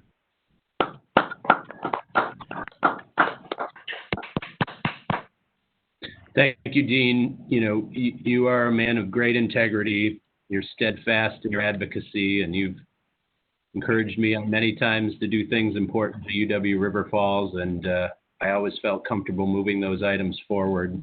You're a tenacious leader, a fundraiser, and a friend. You will be sorely missed, and Missouri is very fortunate to be receiving you. At this time, I'll turn it over to President Cross, who I think has some final remarks he'd like to make on behalf of Chancellor Van Galen. Ray. Well, my friend, I'm never going to forgive you for leaving me. So let me just start with that. I think what stands out to Dean for all of us is his character. He is a solid, stable, steady, thoughtful, respectful, and just a plain decent human being. And we really appreciate that. We know that Mary has made you that way. It didn't start that way. Mary is his wife, for those of you who don't know. But we also know that just a couple of things that I was impressed with, Dean. There never has been a big fundraising effort at River Falls before Dean came there. He initiated that. And his efforts to do that in a way that it was just so thoughtful, and the donors that he engaged with have so much respect for how he did that. He was able to achieve incredible success. Being able to connect with donors and sell the institution in a fashion that allows them to feel like they're a part of its growth is a unique attribute. And it also is the way faculty and staff connect as well. You did that. You are River Falls, and you became River Falls, and they saw you that way, and they were investing in you, representing the institution. That speaks to your character and how you related to them. And when I visited some of the businesses with you with whom you've worked and the people that respected you, it was obvious, Dean, and I hope you know that. We saw that, we observed it, and we appreciated it. So I wish you all the best in your next role. They didn't call me, or I would have probably wouldn't be there if they had called me. So, but I wish you all the best in all seriousness, and you and Mary and family, I wish you all the best. I'm sure they didn't have to probably probe very hard. They knew you when you were in Missouri before, and they knew who you were, and that probably weighed heavily in their decision. There's nothing. What you see with Dean Van Galen is what you get. There are no hidden corners. He is who he is. A solid, wonderful person and a good friend. And we'll miss you. We really will. We wish you all the best. Thanks, my friend, for all your help to me too. Thanks. Thank you, Ray.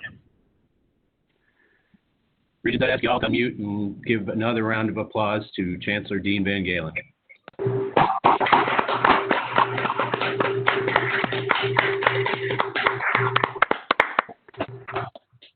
Thank you, and thank you, Dean. Next, we have the annual election of officers of the board. I've asked Regent Tracy Klein, as one of the longest-serving members of this board, to preside during the presidential election process. Regent Klein, the floor is yours.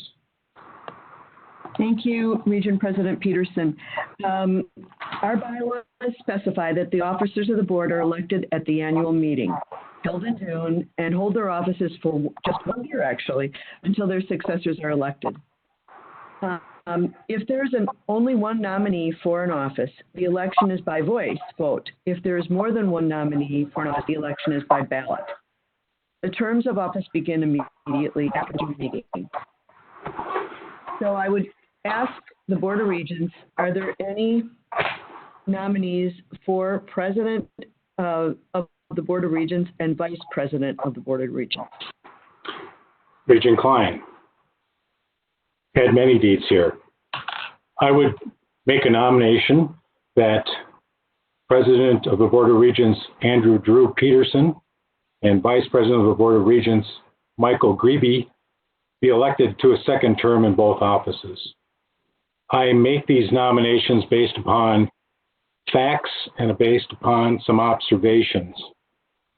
The fact is that both of these individuals have volunteered to be on the Board of Regents and to do the work that is necessary to fulfill their obligation that they agreed to undertake, as have all the regents.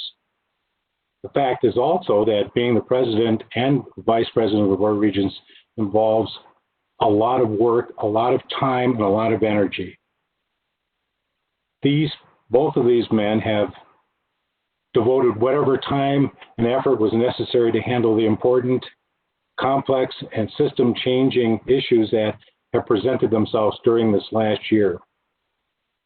There's another fact that we have to remember, that both of these men have very demanding professional lives, and they're also dedicated to their families.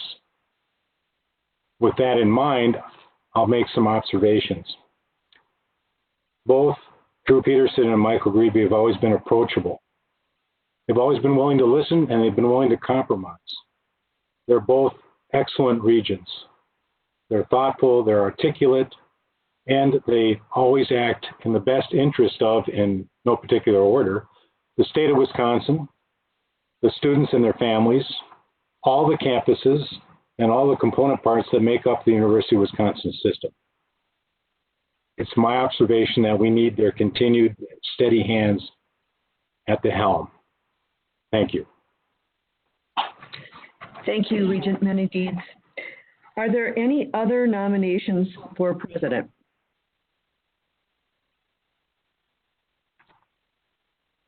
Are there any other nominations for vice president? Is there any discussion?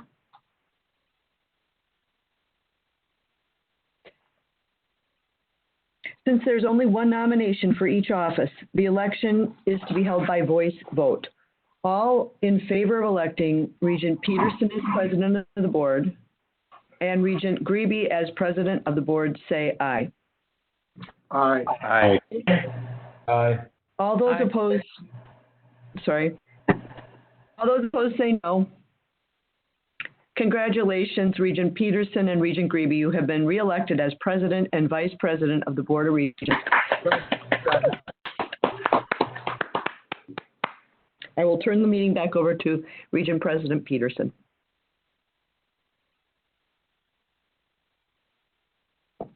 Thank you, Regent Klein, and thank you all regents. We have a little bit of additional officer business to care for now. We have the election of the other officers of the board. These officers can be considered all at one time. Incumbents of these offices are Jess Lathrop, Corporate Secretary of the Board, Sandra Cleveland, Assistant Secretary, Megan Wasley, Assistant Secretary, Sean Nelson is our Trust Officer, Charles Saunders is the Assistant Trust Officer, and Quinn Williams is also an Assistant Trust Officer. Is there a nomination to elect these officers? I will nominate Regent Walsh. Thank you, Regent Walsh. May I have a second? Second, Regent Klein. Thank you. Are there any other further nominations for consideration of these board appointments? Any other nominations? Seeing none, I'll ask the question. All those in favor signify by saying aye. Aye. Aye. Aye. Opposed, same sign. Congratulations, officers of the board. You have been reelected. Let me just quickly say it's been an honor to serve alongside all of you in this capacity. Michael and I appreciate your trust and confidence, and these are going to be difficult times ahead, and you have our every effort that we will do our level best to lead this organization with the integrity that it deserves. Before we conclude the open session of our meeting, do Regents have any communications, petitions, or memorials to share? Any petitions? Okay. Seeing none at this time, I'll ask the board of members to stay on the line while we complete the roll call to move into closed session. Following the vote, please remain in the meeting while Jess clears the line. Vice President Grebe, you will read the motion to move into closed session at this time. Yes, I will. In just a moment.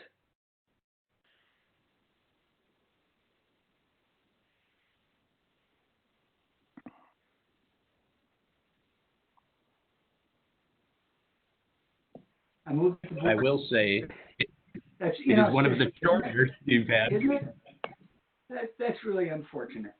I move that the Board of Regents move into closed session to consider a student request for review of a UW-Madison disciplinary decision as permitted by Section 1985 1A, F, and G of the Wisconsin statutes. Do we have a second? Second, Mike Jones. Thank you, Mike Jones. Jess, will you please call the roll? Regent Peterson? Yes. Regent Grebe? Yes. Yes. Regent Bechtel? Yes. Regent Bogus? Yes. Regent Cologne? Yes. Regent Delgado? Yes. Regent Hall? Regent Jones? Yes. Regent Klein? Yes. Regent Levzo? Yes. Regent Manydeeds? Yes. Regent Peterson? Yes. Regent Saffold? Yes. Regent Sanford Taylor? Yes.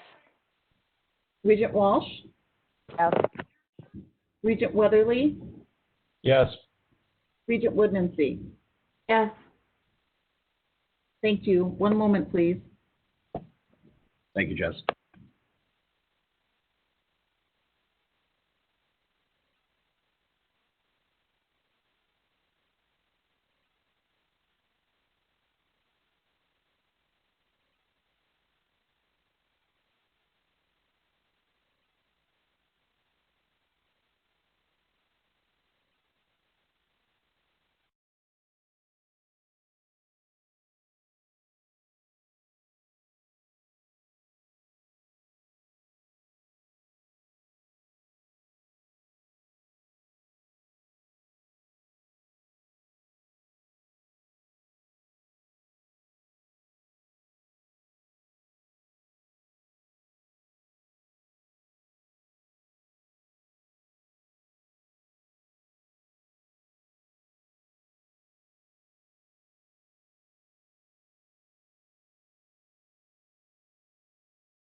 Okay, yeah, people.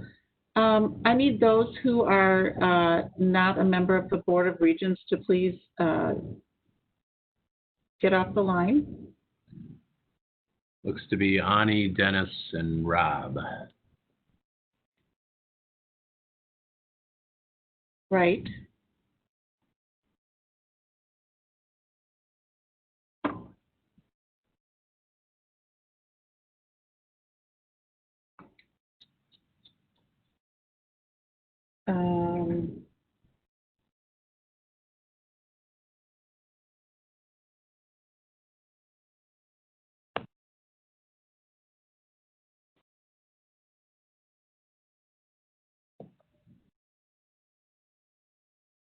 Bear with us, Regents, for just a minute. These are long meetings, and fortunately, we caught ourselves up on time, so I'm grateful for that.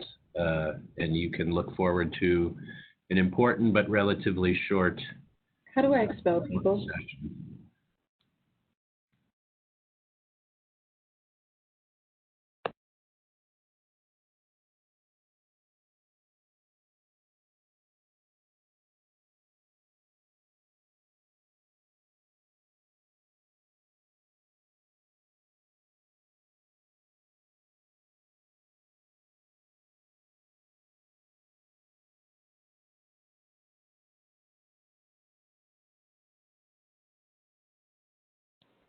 So, Drew, there must be a term for when one leaves their machine unattended. Yes, I'm texting Dennis still. My fear is on a golf course. Yeah, right. We should just ask Ray. Ray's really good at bumping people. He can take over the screen, and he can, as Jess said, how do I expel someone? Keeping it academic.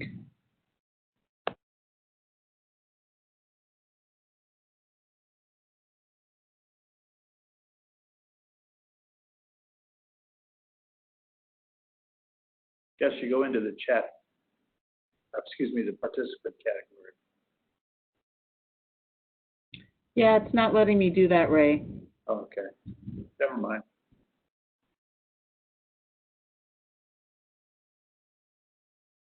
Do we all check out and then call back in? I think I have it now, John.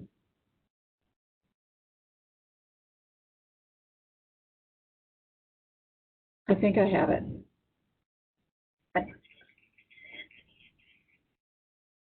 Okay, are you in as an attendee? Okay. I think it looks right now, Jess. Okay, I'm just expelling one last person. And then event needs to be locked. Yep.